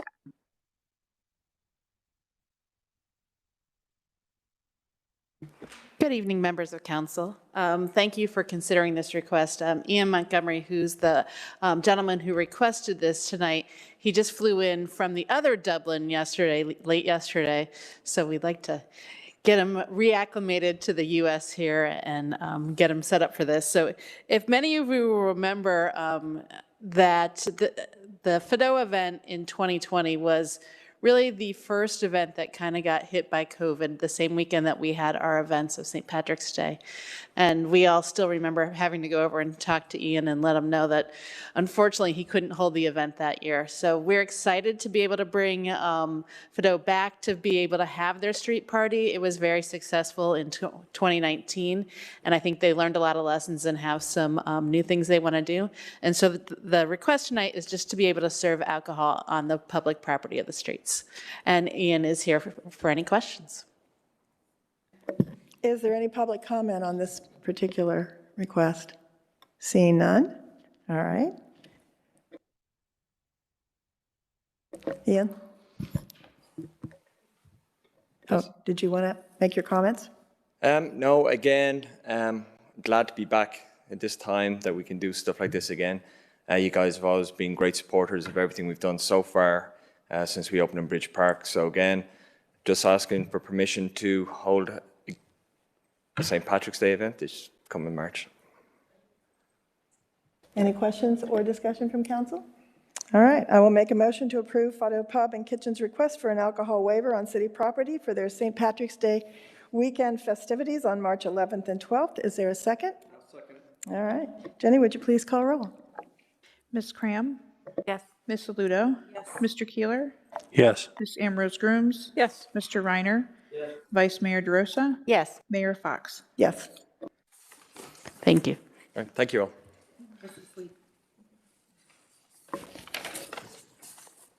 All right, designating the clerk of council for required public records, open meeting training. I'll make a motion to designate the clerk of council to complete the required public records, open meetings training on behalf of council. Is there a second? I'll second. All right. Jenny, would you please call roll? Mr. Reiner? Yes. Ms. Ambrose Grooms? Yes. Vice Mayor DeRosa? Yes. Mr. Keeler? Yes. Mayor Fox? Yes. Ms. Cram? Yes. Ms. Aludo? All right, temporary sign regulations, staff report. Jenny?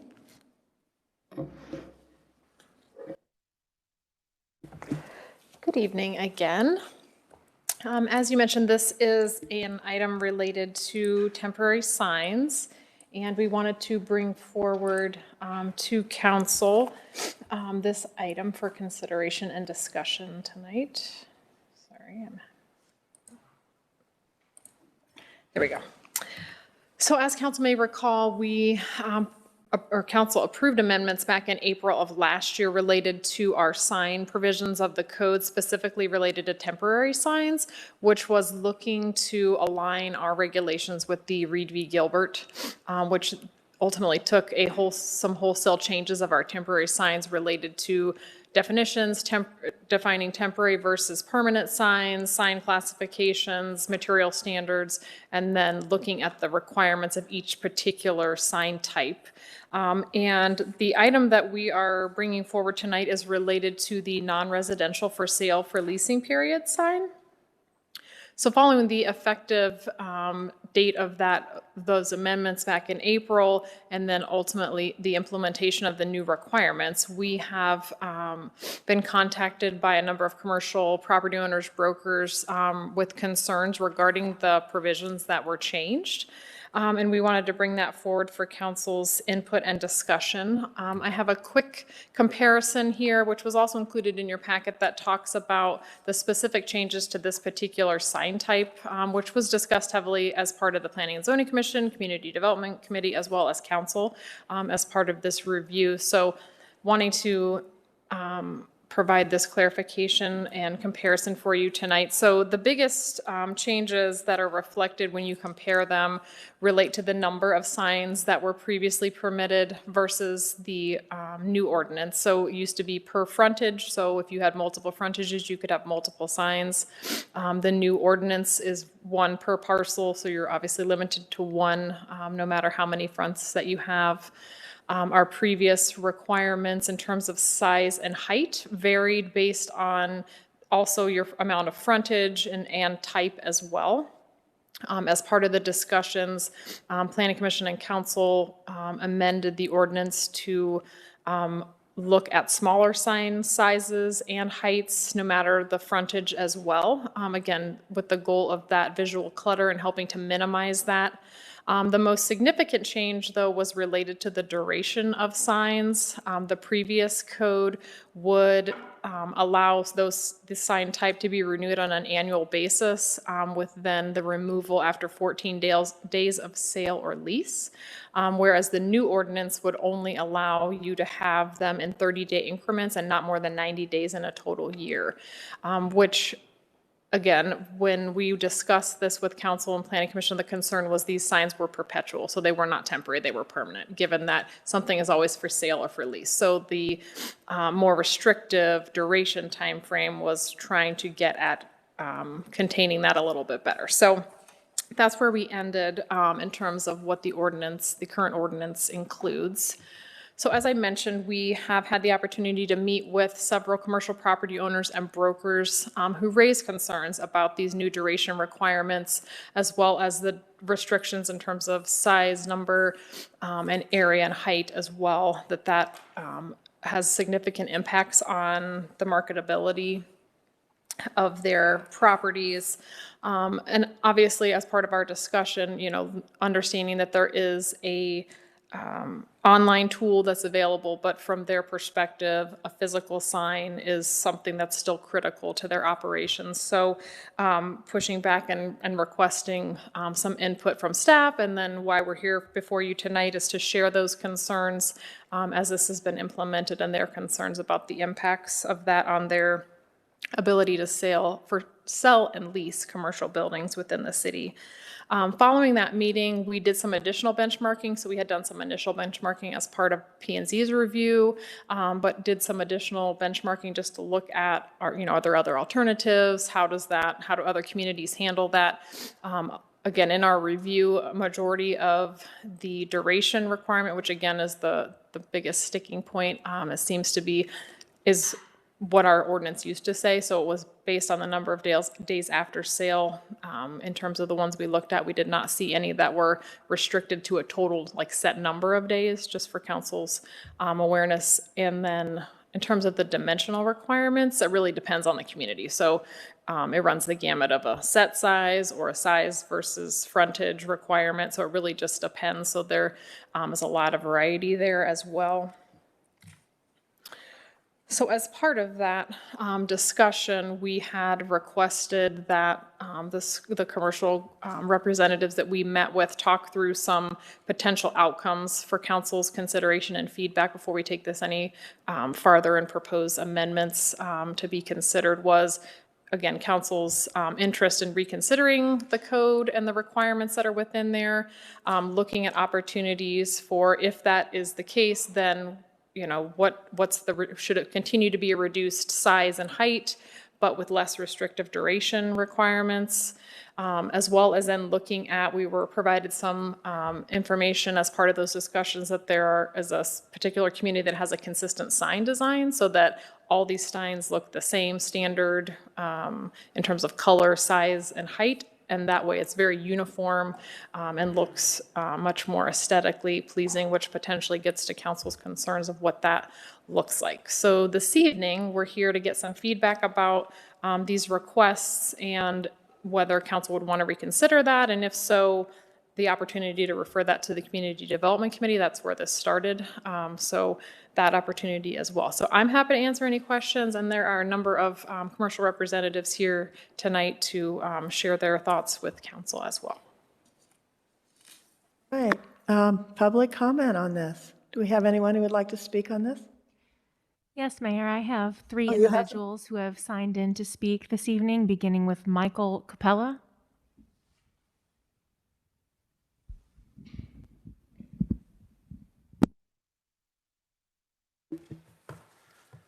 Good evening. Thank you for the opportunity to talk about the signage changes. So I'm Mike Capella. I lead CBRE here locally. Just for context, CBRE is the largest real estate services provider in the globe.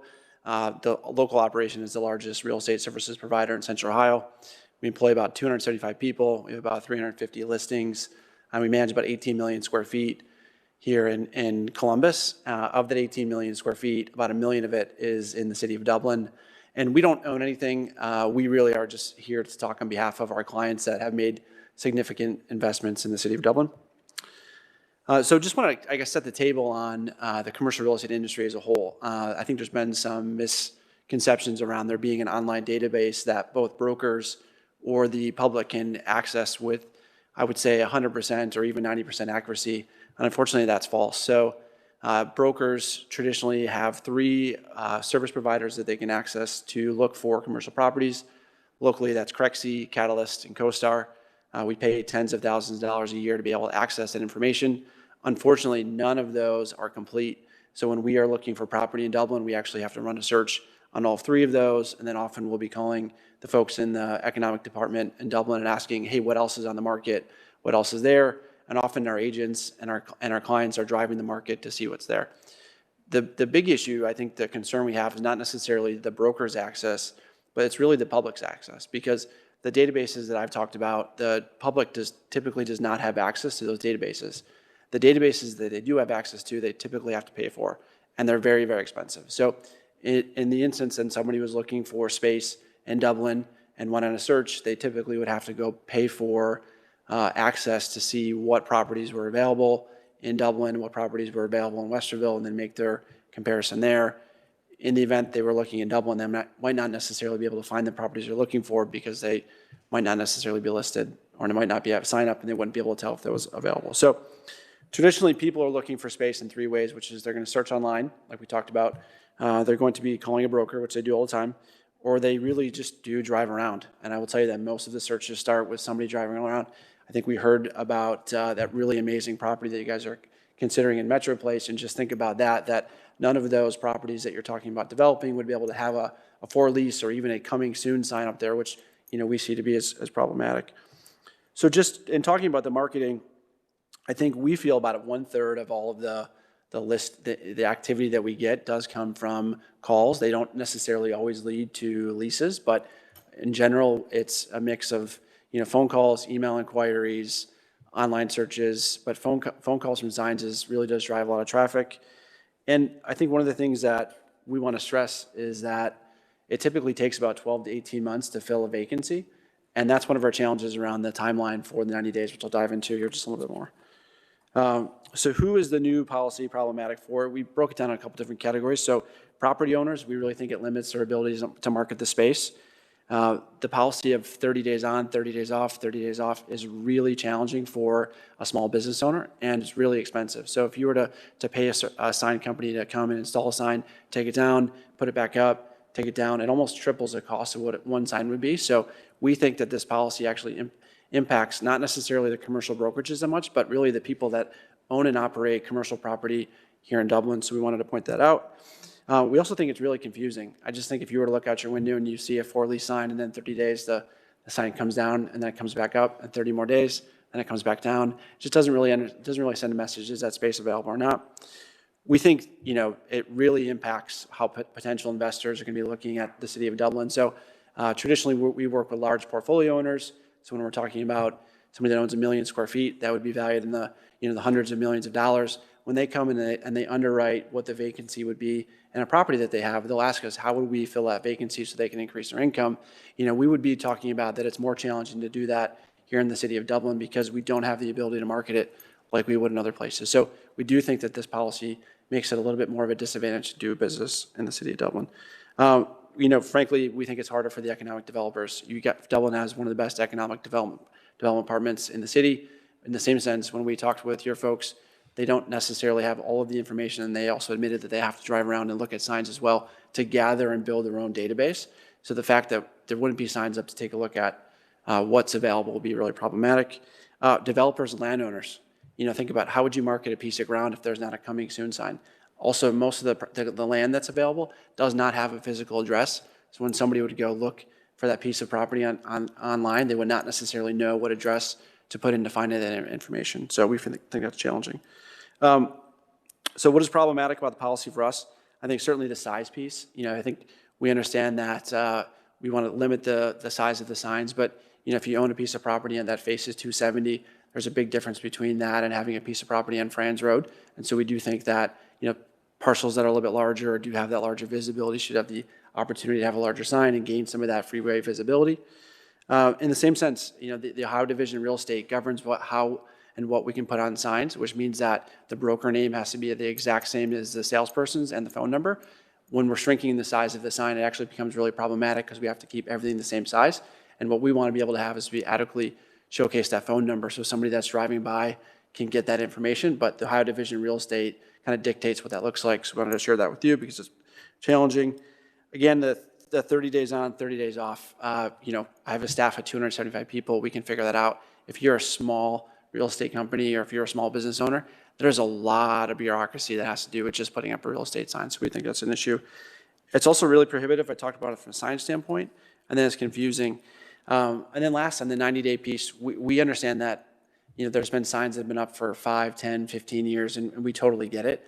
But in these larger complexes, you have sometimes 20, 30, 40 tenants, and a successful building, in the bank's eyes or an appraiser's eyes or an investor's eyes, traditionally would be 90 to 95% full, which means you're always going to be having some type of vacancy. And so inside that building, your average lease roll is about 5 years. So every single year, you're going to have a couple leases coming up, which means that even in the most well-run buildings by the best developers in the world, you're still going to have some type of vacancy. So it does become problematic that, if you have a 250 or 300,000 square foot building with 20 or 30 tenants, that you can't have a sign up in front of it. And again, we talked about the timeline, the 12 to 18 months. So just, I think in summary, we believe that, property owners and Dublin's outcome are really tied together. The more that space is leased, typically the stronger the market, the higher the real estate taxes are generated, higher the payroll taxes, and then more the other real estate investors want to come into the market. We'd love to work with the subcommittee to come up with a couple different ideas, and we're here today to answer any types of questions you have. Any questions? All right. Thank you. Lindsay? Paul Krim. I have nothing further to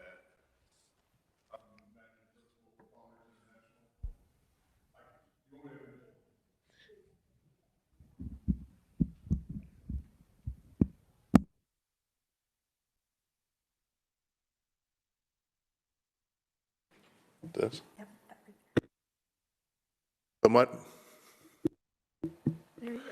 My name is Paul Krim. I'm a managing principal of Colliers International. We're also one of the largest leasing and management firms in Columbus.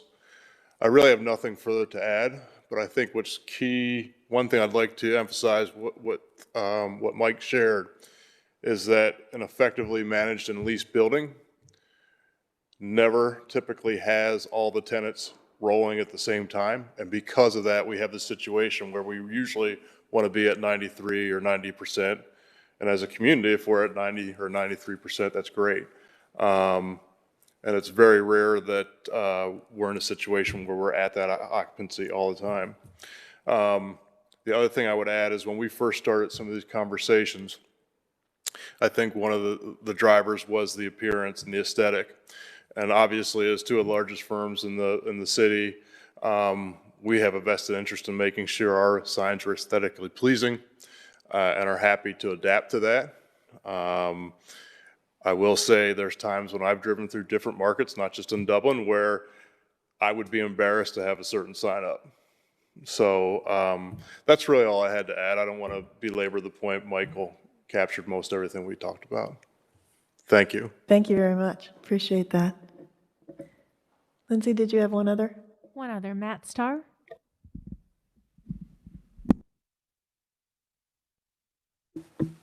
Good evening. I don't want to repeat anything my colleagues have said.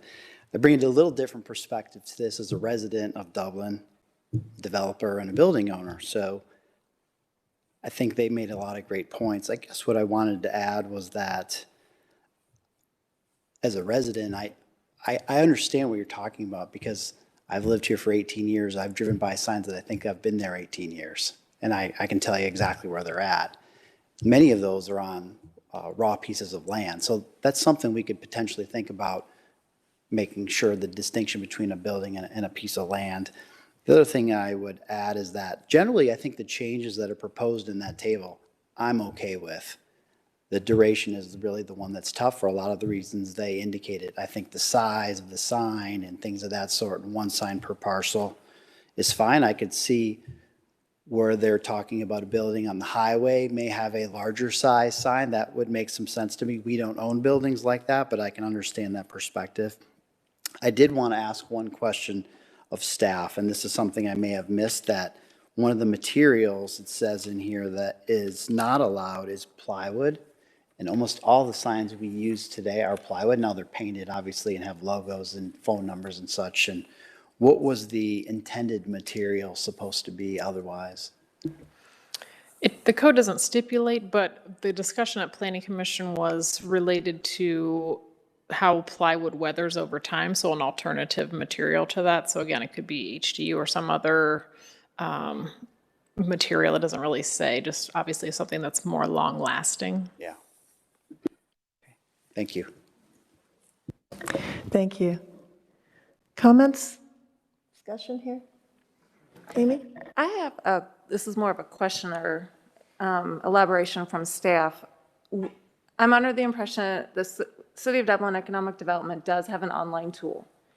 Could you explain a little further how these sites get into that tool, if there's a cost to that tool, and why wouldn't that tool be available to the public?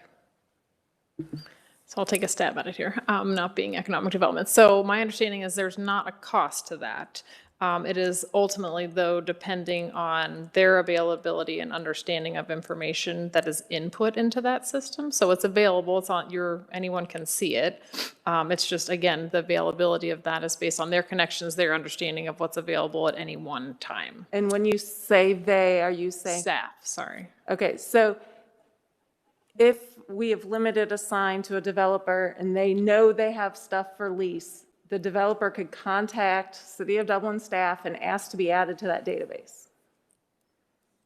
Yes, Is that?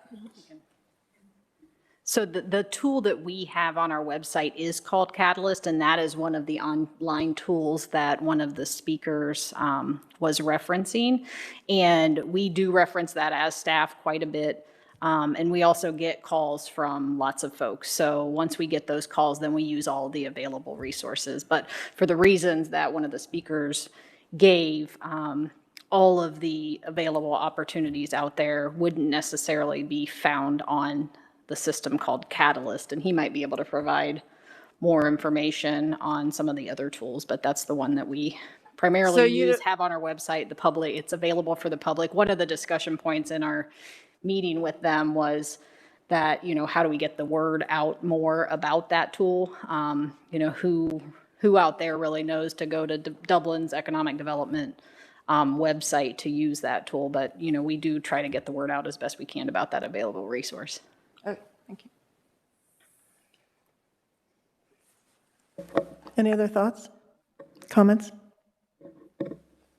I know that, if there aren't any, I know that when this went through planning and zoning, it's primarily the aesthetic and the length of time. And we did worry, I think, somewhat that we would use a hammer to try to solve a problem.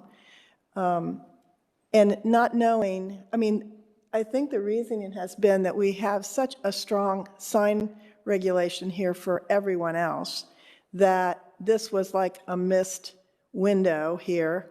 When I drove down Franz Road and there were 14 of them, they've been there for 25 years, nothing's changed. A recommendation here is to send this to the Community Development Committee for discussion.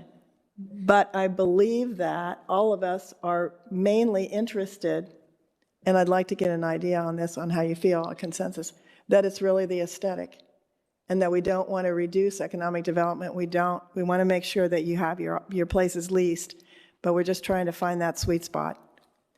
Any thought? Yeah, Jane, I think it is definitely the aesthetic, and I think we'd have to really think about what the aesthetics would be that would allow us to really want to keep those signs up for years and years and years, because that is the other issue, is that the signs just they're permanent signs, they're not temporary signs. And so I do think that that's the struggle. I appreciate where they're coming from, and actually I really appreciate that they would volunteer to come and talk with the committee and help. I think that shows a commitment to the process and to the conversation, which I very much appreciate. I certainly think it's something worth exploring if it's something that's really impactful to the business's bottom lines. But I would say it's sort of that twofold thing. It's about the aesthetics, it's about the longevity, it's about how it looks, and sort of the consistency as well, and as well as the access to the tool. I would be comfortable referring it back to the Community Development Committee if that's the desire of council. But for me, that's where my struggle is. Don? No, I know the Community Development Committee would love to tackle this, of course. And I would like to have the input of Mr. Starr or anybody else who has to deal with these to show up at the meeting. And I do wonder about the plywood requirement too, because what's the other material that's common? It can be a fiber board, but when you start getting into a big sign, plywood is pretty much what you use in a lot of this, so I don't know what the substitute materials are, so I'd like to investigate it a little farther. Okay, so Jane, I would comment that, to me, it's both the aesthetics and the duration. From what I understand, if the large building with multiple tenants, it's always going to be on rotation. What I'm hearing is you need to sign up all the time. And then every building's going to look like it's for sale, which is one of the things that we've struggled with. So I think I'm perfectly fine sending it to community development. But for me, the answer can't be up there all the time. I mean, there has to be, in my view, some type of duration conversation, because otherwise it looks like everything is for sale all the time. And so if there is a way to solve that solution in an effective way, I think that's great. But to me, it's both of those things. Thank you. okay, so it sounds like we're ready to send this to community development. So, Andy, did you have something? I was just going to say, I agree with Kathy. That's kind of, from a high level, my takeaway from the signs is it appears that we have a lot of empty real estate, so it's just a perception thing. And I just find it interesting that there is no public database for commercial property. And I would actually think that's good for you. We have Zillow and we have for sale by owner. If I can captivate an audience and force them to come to me to find a building that fits their needs, that I would think that's a pretty good business model. It's interesting to me. But, I don't want to hog tie anyone and use a hammer, as the mayor said. So I'm open to suggestions, but the clutter's part of it, but the perception that we have a lot of empty real estate when that's not the case at all. You guys said 90% occupancy. A lot of those buildings in Metro Center are 80 to 90% occupied. You might not think that when you look at the parking lots, but they are, yet those signs just sit there and sit there and sit there because there's always one unit that's for lease. It's just a perception thing. For me, I hire a realtor. Find me a building that fits my needs. I'm not out driving around making phone calls to different brokers. I'm going to call one broker and have him do the legwork and call his buddy at a different real estate company and do it that way. So just my 2 cents. Yeah, I think at some point we have to make a deadline. I mean, the code is for temporary signs. A sign that's up all year round, every year for 25 years is not temporary. So we do have to pick a date. And honestly, if everyone in the industry knows that a building always has at least 10% of its stuff for lease, why do we need a sign out there? You just go to someone and say, hey, because it's not like that sign tells you the size of the square footage that's leased or how many are for lease. So I just still question how effective these signs are in light of balancing aesthetics and clutter. I would only add that, this is really a result of an industry failing to police itself. And, many times they'll, maybe not right now, but in recent years when there's nothing available in a strip mall, the signs remain up.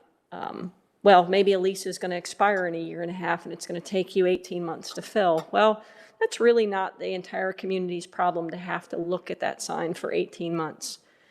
And I suspect if we asked all of our businesses, are they operating at 100% profitability? Are they selling every hamburger they can make?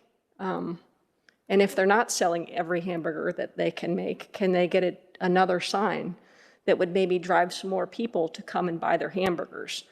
I don't know that is necessarily what we want to be. And I hope that if CSAC does take this, if we do end up sending it there, that it is a really robust conversation and we talk about the holistic nature of it and not just, it takes us this long and, oh, by the way, we're not going to bring people to your community to lease space if we can't do the signs that we want to do.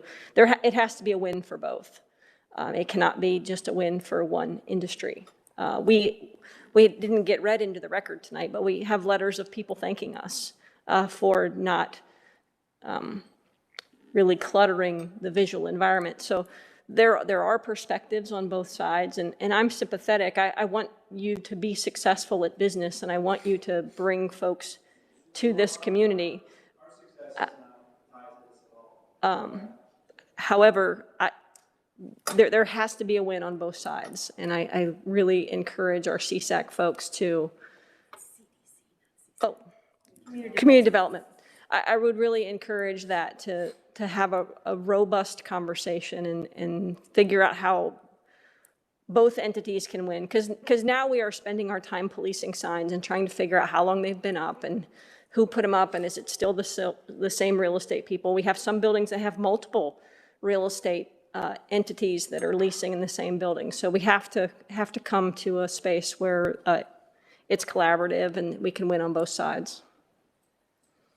All right, well, I think we have a consensus here that we're ready to refer this to the Community Development Committee. So I'll make a motion to refer this topic to the Community Development Committee for further discussion. Is there a second?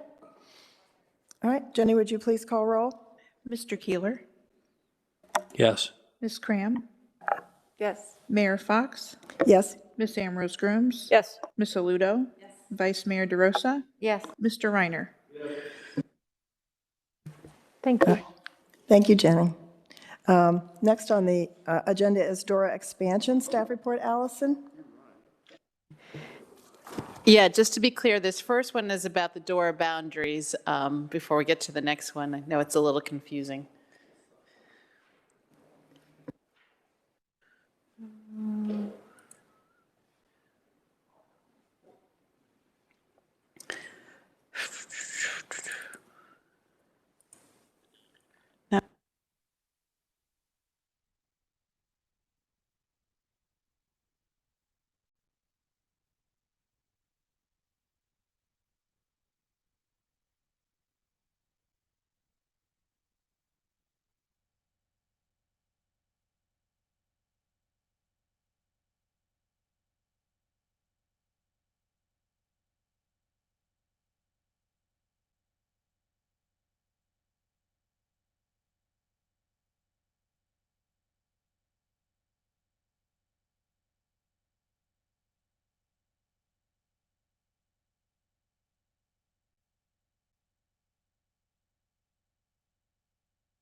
Simple motion. So if you decided tomorrow you wanted to turn off Bridge Park for 2 weeks, you could, and you could turn it back on. You know, it's not something we want to do because we don't want to create confusion.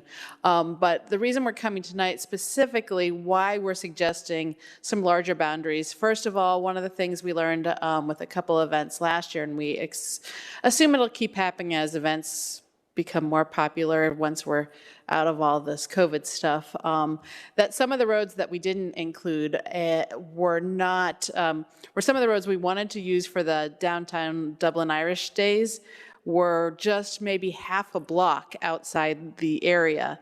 And so we couldn't put our little stage there because then you couldn't walk over there. And it was getting really confusing what was in, what wasn't in. I mean, you step 5 foot down that street, you're suddenly out of the DORA. Especially this was happening over in the Bridge Park side.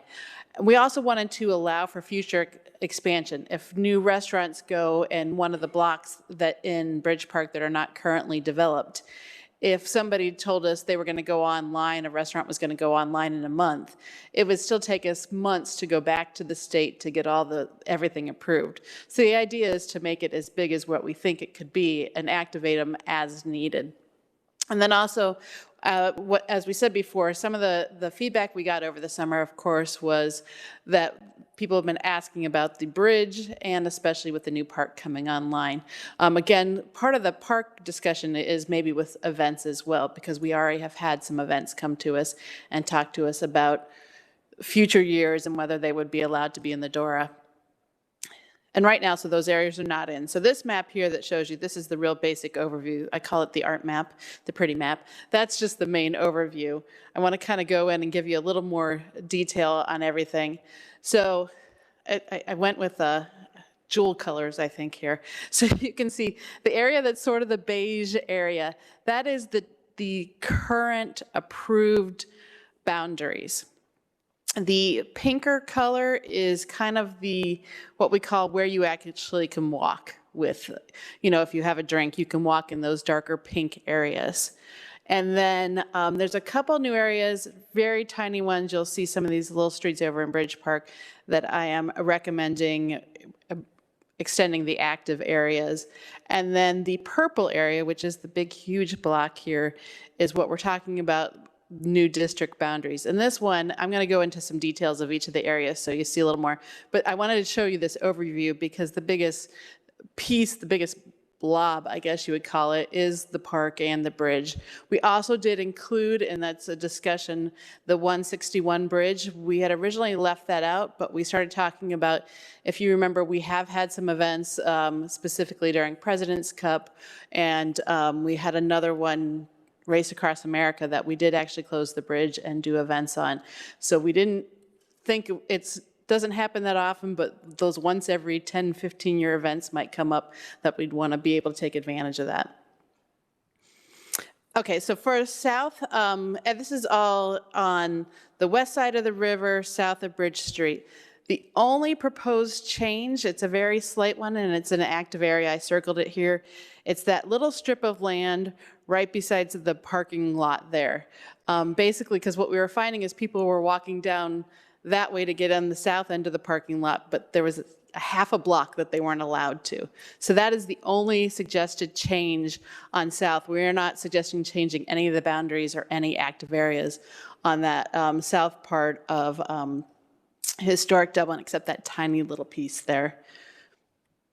On the north side, there are more changes, as you can see. No changes to the active area, but a lot of this, specifically when we looked at the Rock Crest Garage, that is one place we looked at.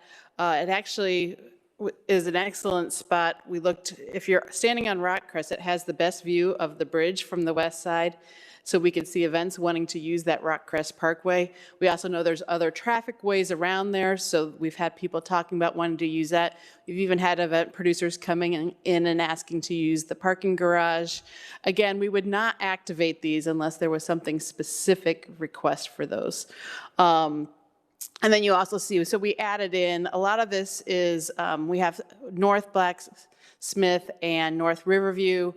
Those are in mainly because if something would change, currently they're residential, so we wouldn't want to include them in an active area, but with things going on, if the character could change in the future, we wanted to allow that possibility to be able to turn those on in the future. The Bridge Park area is a little more, so there's a couple you see here.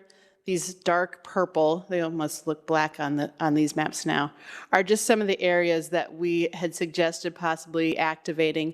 One of them, we realized we put the new hotel in the door, but you can't go to the front door of the hotel right now because it's not in the active door. So that's one specific area we realized we kind of needed a bit of a tweak to. And some of these, Teller Ridge was actually some of the areas we looked at for the Downtown Irish Days events. Those were the blocks we couldn't go down. You can't step off 5 feet because then you're outside the door area. So we're just suggesting adding some of those little side streets in because we know as some of those bigger events go down there. I think the North Market Wine Festival also wanted to use a little bit of that Teller Ridge. That didn't end up happening, but probably will in future years. So there's just been some requests for those specific areas. And again, what we wanted to allow is we have it going all the way up to John Shields. It basically includes all of the Bridge Park future areas. So if something would go in and a restaurant would open up.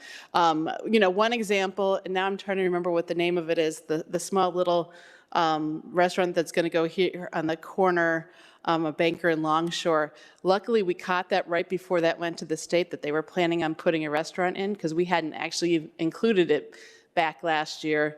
And luckily, the representatives from Crawford and Horgan reached out and said, hey, we've got a restaurant going in there. So had we not had that information right then, we would have had to wait and go through the whole 4-month process to add that restaurant in. And that's what we're really trying to avoid, is that we don't have to run back to the state all the time. So basically, that's why we are recommending that it goes to the Public Service Committee to really discuss in very minute detail each one of those roads, so we're very clear what those boundaries are, and bring that back to council, discuss what would be the active areas, and also one of the things I know that the discussion needs to be further is the bridge and the park, and when we would possibly activate those or not. So that is the recommendation that we have, to bring it to the Public Service Committee, and I can answer any questions.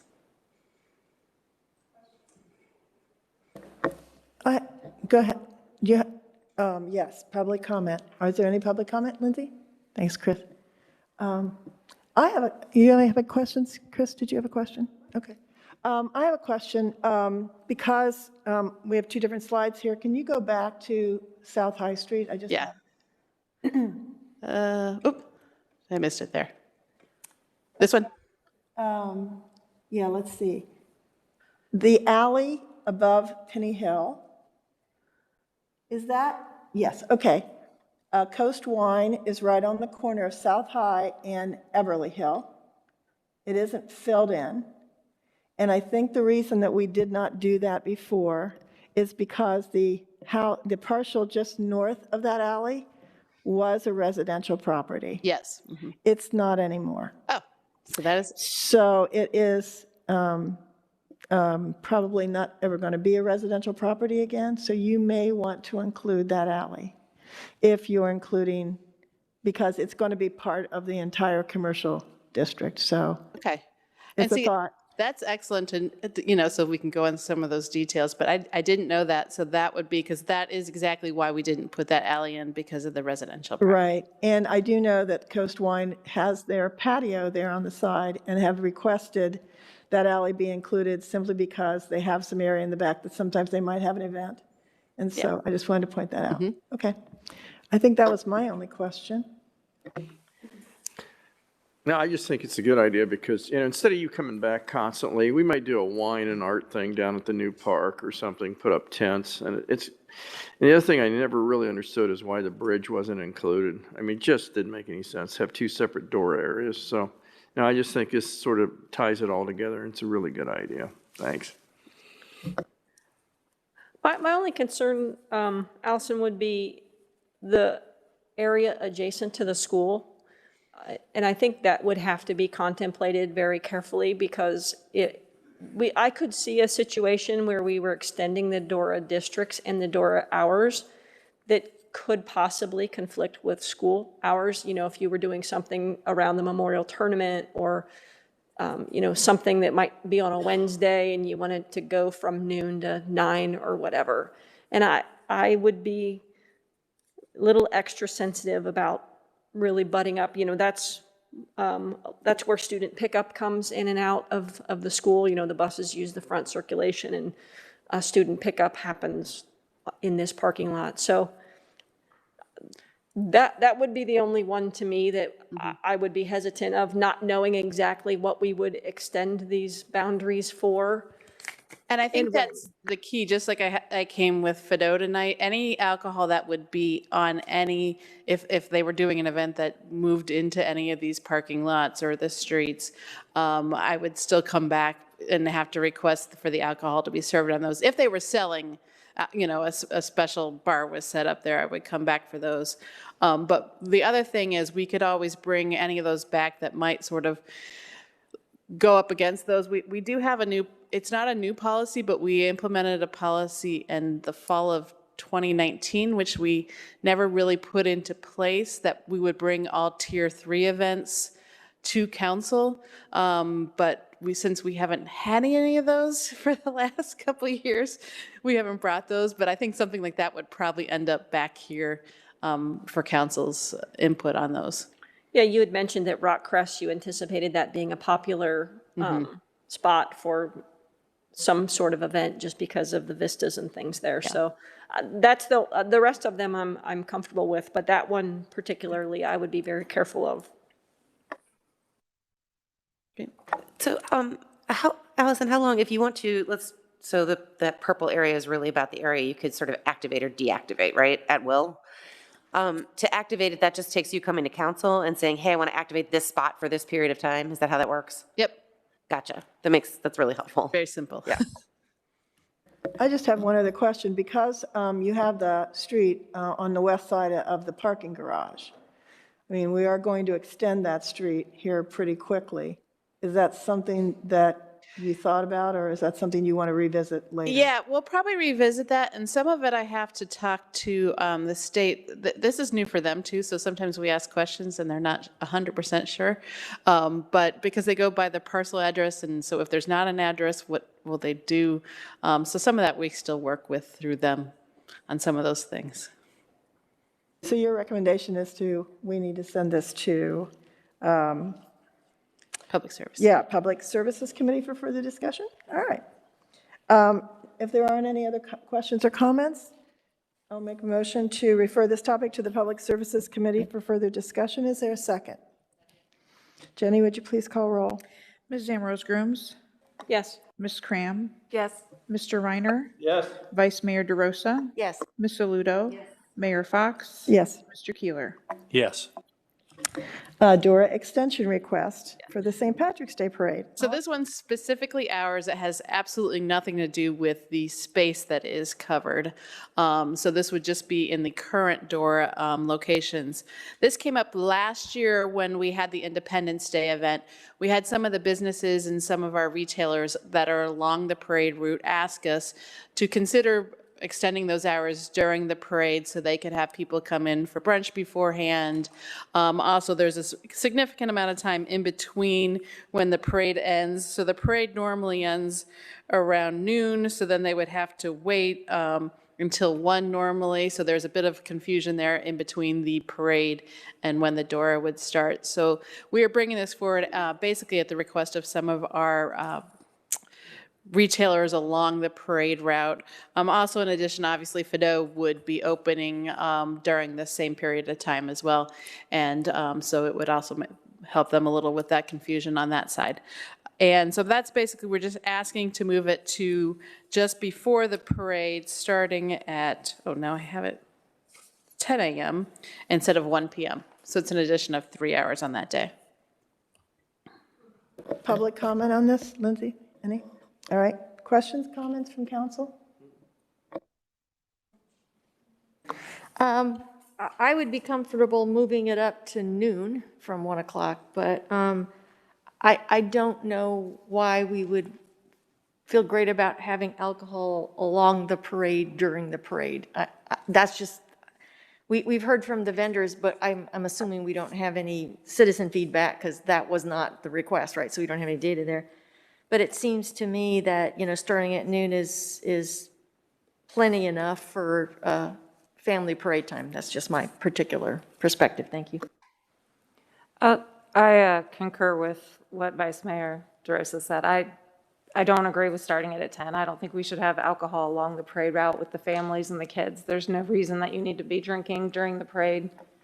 They can start once the parade is done. And you know what? If they want to start at 10 a.m., they can do it inside the business establishment and not bring it out onto the street. Yeah, that's called pre-gaming. So I agree. I think noon is a much more appropriate time. I agree. So I will make a motion to disapprove the request, to approve. Oh, we're amending. Is that right? We're amending the motion.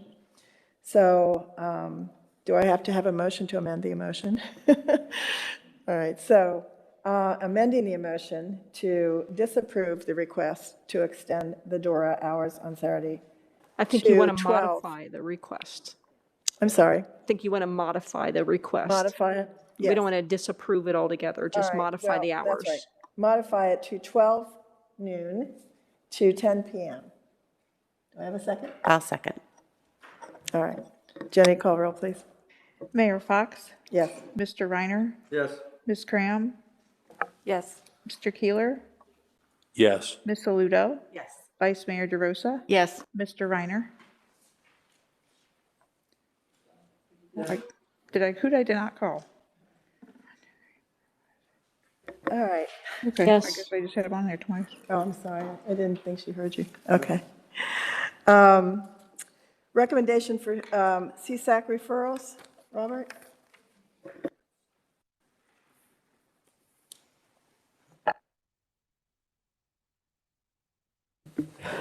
Good evening, members of council. At its January 11, 2022 meeting, the Community Service Advisory Commission, or CSAC, discussed topics it would like to consider at future meetings.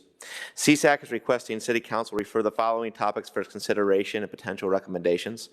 I will provide a brief overview of each item, highlighting the intended points of discussion with CSAC.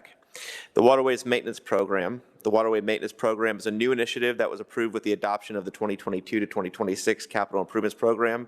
The mission of the Waterways Maintenance Program is to preserve and maintain the open water courses within the city, preserving their stormwater carrying capacity, addressing any critical items of maintenance, and protecting the environmental health of the waterways. The city is currently under contract with the MH&T to develop the Waterways Maintenance Program. The scope of the MH&T's work includes review and analysis of the waterway inspection reports completed by Franklin Soil and Water Conservation District over the past 4 years, documenting city-owned land and waterway easements and providing recommended channel maintenance activities, and an environmental review of riparian habitat and the need for any necessary permitting associated with the potential maintenance in those areas. EMH&T will have its report and proposed maintenance schedule complete in the spring of 2022. If this item is referred to CSAC, staff will review this information with the Commission and receive any applicable recommendations from the Commission. The city composting program. The city currently contracts with Go Zero to provide a composting service. The program currently has 785 registered participants, with new participants regularly taking advantage of the program. The composting drop-off location is currently located at the city's service center. Staff is initiating an evaluation of providing either a more geographically central location in the city or additional locations to provide convenient access to compost drop-off sites for residents located throughout the city. If this item is referred to CSAC, staff will review potential new locations with the Commission and request recommendations based on staff's proposals. CSAC has also requested to review a potential pilot project for curbside composting throughout the city, which staff will review in coordination with the location of compost drop-off sites if City Council refers the items to the Commission. Recycling programs. In addition to the standard curbside recycling performed via the city's contract with Rumpke, the city provides e-waste recycling with the drop-off center location also located at the city's service center. Similar to the composting program, staff is initiating an evaluation of providing a geographically central drop-off location in the city to provide better access to the program for residents located in different areas. CSAC also requested to review a potential styrofoam recycling program, which is not currently offered by the city. If this item is referred to CSAC, staff will review potential new locations for the e-waste program, as well as evaluate a potential styrofoam recycling program with the Commission. And finally, the wildlife mitigation program. In addition to nature education programs, the city's nature education program coordinator is responsible for wildlife information and mitigation, data monitoring, and the city's contractual relationship with the Ohio Wildlife Center. The nature education coordinator works closely with residential neighborhoods regarding questions of reports of wildlife issues, taking into account residential safety and determining the need to evict an animal or leave an animal in place. CSAC has requested to review the city's wildlife mitigation program. If this item is referred to CSAC, staff will provide an overview of the city's wildlife mitigation program and receive any recommendations the Commission may have regarding updates or changes to the program. Staff recommends referrals of each of these items to CSAC, and I'm happy to answer any questions the Council may have. Lindsay, any public comment on this? Any questions for Robert concerning this? Hey, Robert, I just would make a request to see when they're talking about the curbside composting program. I know that in places around the country there are dual-use pickups where they pick up recycling and food compost in a single vehicle. I know there are several folks on my street that subscribe to a composting pickup service that comes, I think, every 2 weeks. Yes. But, you know, I wonder if maybe we couldn't work with SWACO or work with somebody that they could perhaps pilot a truck, because the food compost pickup is not going to be high volume. And I'm wondering if there maybe is some economy to scale to utilizing that pickup on a vehicle that's already making stops. Absolutely, and it's actually great timing because SWACO is starting to explore the potential of expanding their composting service through their organization as well. And so, absolutely, we will do that and explore that opportunity. Yeah, maybe we could apply for some pilot, something that might, see what could happen here. Thanks, appreciate that. Thank you.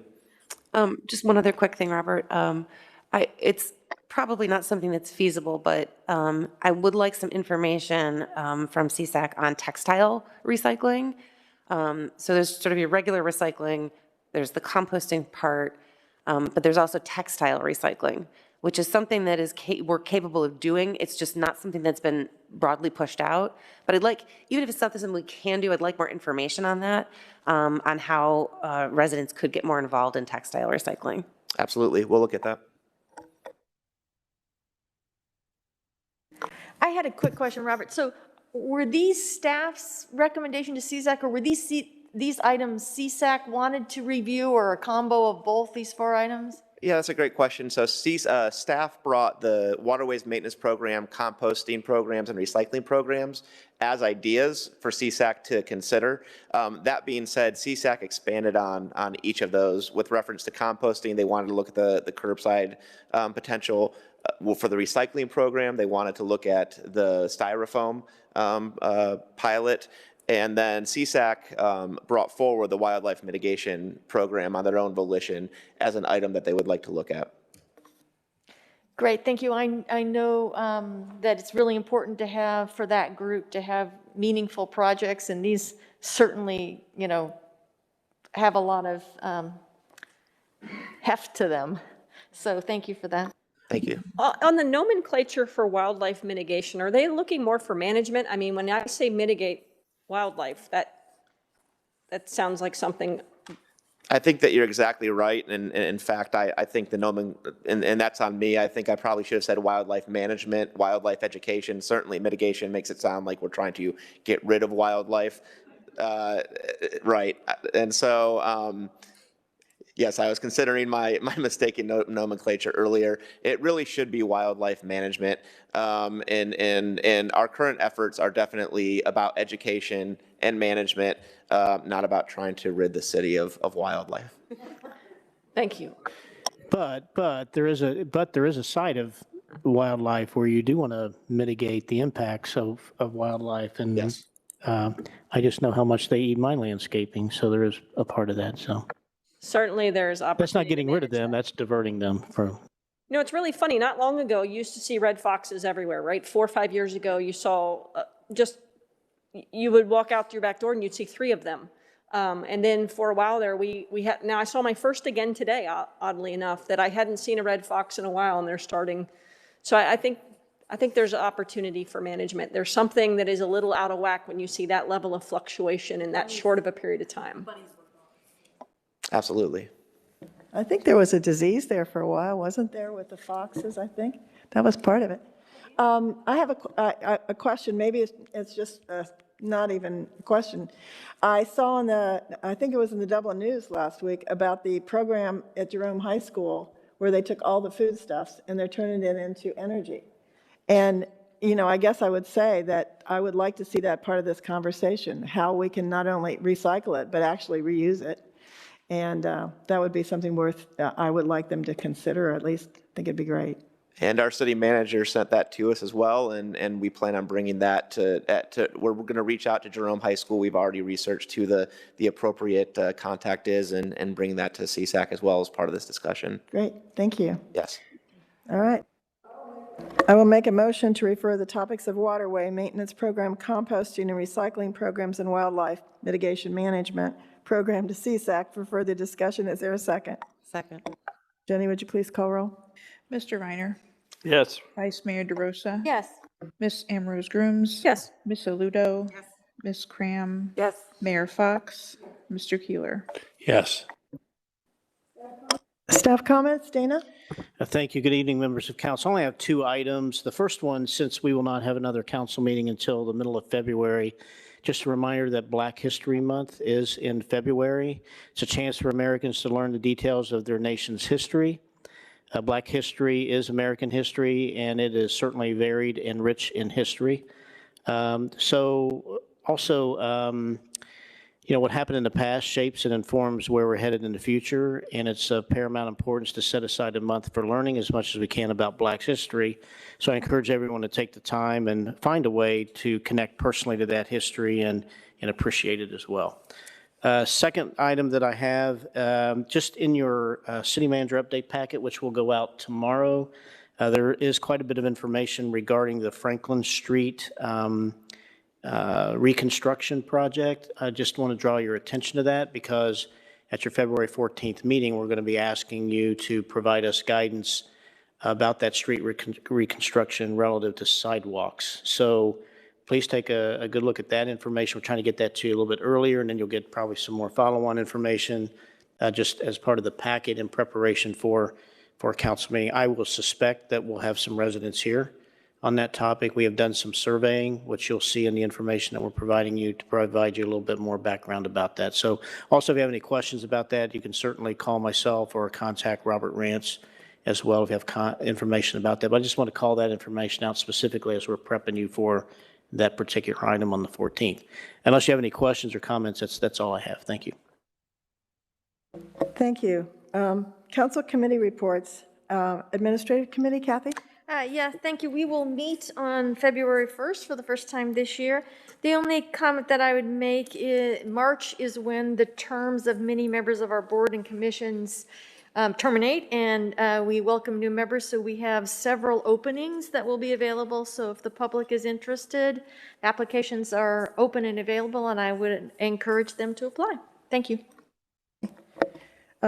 John, Community Development Committee? No, we have the schedule out. I guess it came out yesterday, and thank you to the staff for getting that done, and we'll be meeting shortly. All right. Finance Committee? No, we moved our first meeting from February to March, so we'll meet for the first time in March. Thank you. Public Services Committee, Amy? Our first meeting is scheduled for February 9th, so nothing yet. Council Roundtable. Do you want to start? Council Roundtable, do you want to start, Christine? Nothing tonight, thank you. Chris? I have a few things. I just wanted to let you all know. I had an appointment to the National League of Cities Information Technology and Communications work, and we did have our first meeting. It was attended by cities throughout Colorado, Oregon, Pennsylvania, California, Arizona, among other places. Really great, robust conversation. And, you know, the reason that I am there is I want to keep a close eye on the focuses. They named 5 primary focuses.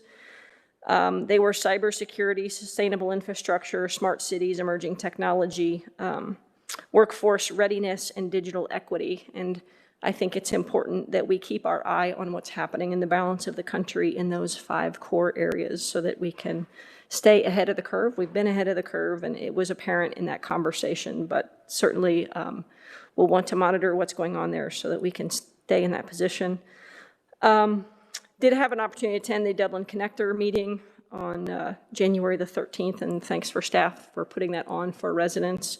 It was well attended and informative. I did have an opportunity to meet with one of our state reps, Tracy Richardson, on the 18th.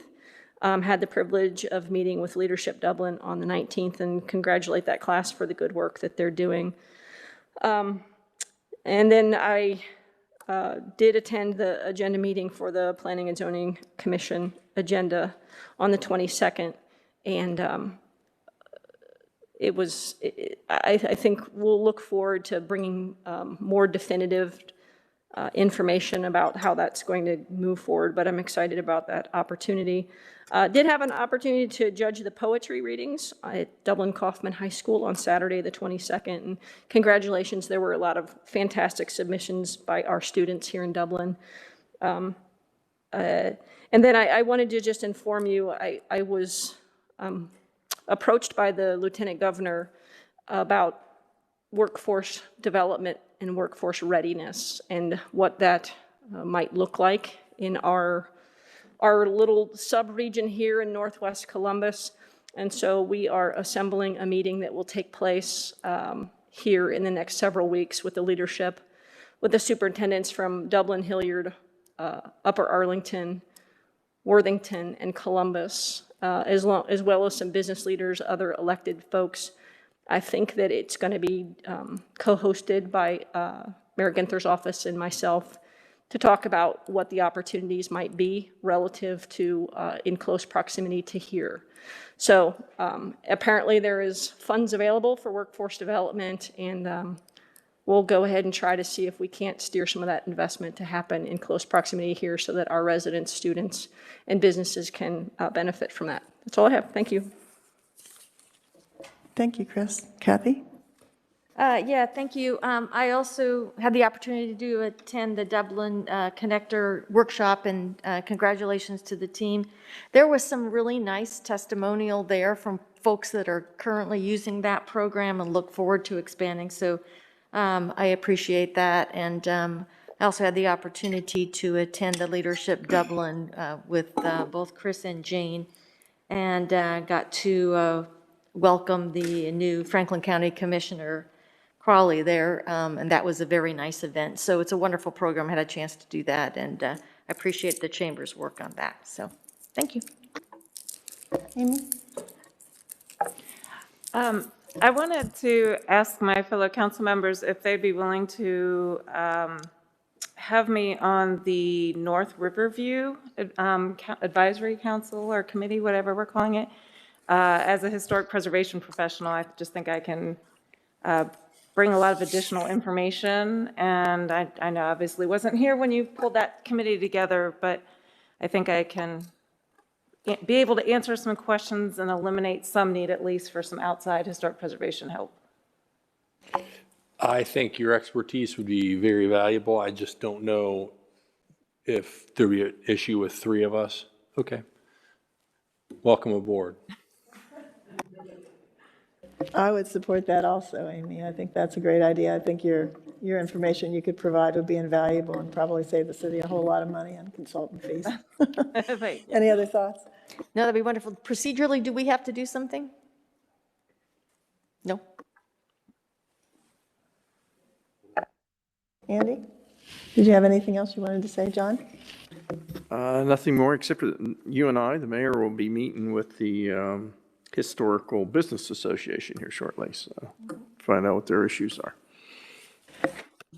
And the only thing that I'll add is Andy and I had the opportunity to watch them kick off the Historic Society and the Historic Business Association time track. And yeah, Robert's going to show you a real quick image here. Time track is a project by HDBA and the Historic Society that you have a QR code and you point it at the little sign in front of 19 businesses in the historic district, and up pops the history of that particular building and a little bit of information about it.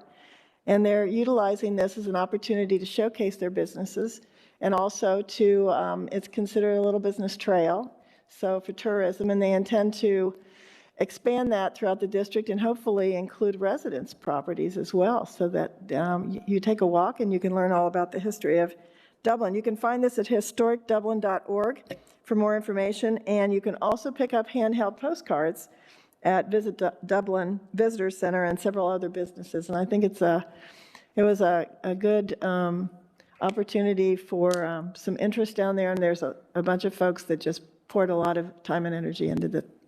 So I think that's really an interesting piece. And then we had the opportunity to go to chamber leadership, and Chris and I are going to be talking to Congressman Balderson tomorrow, so we'll get back with you on that conversation.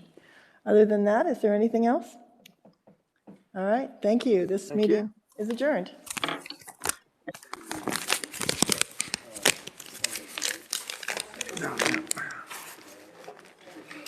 Nice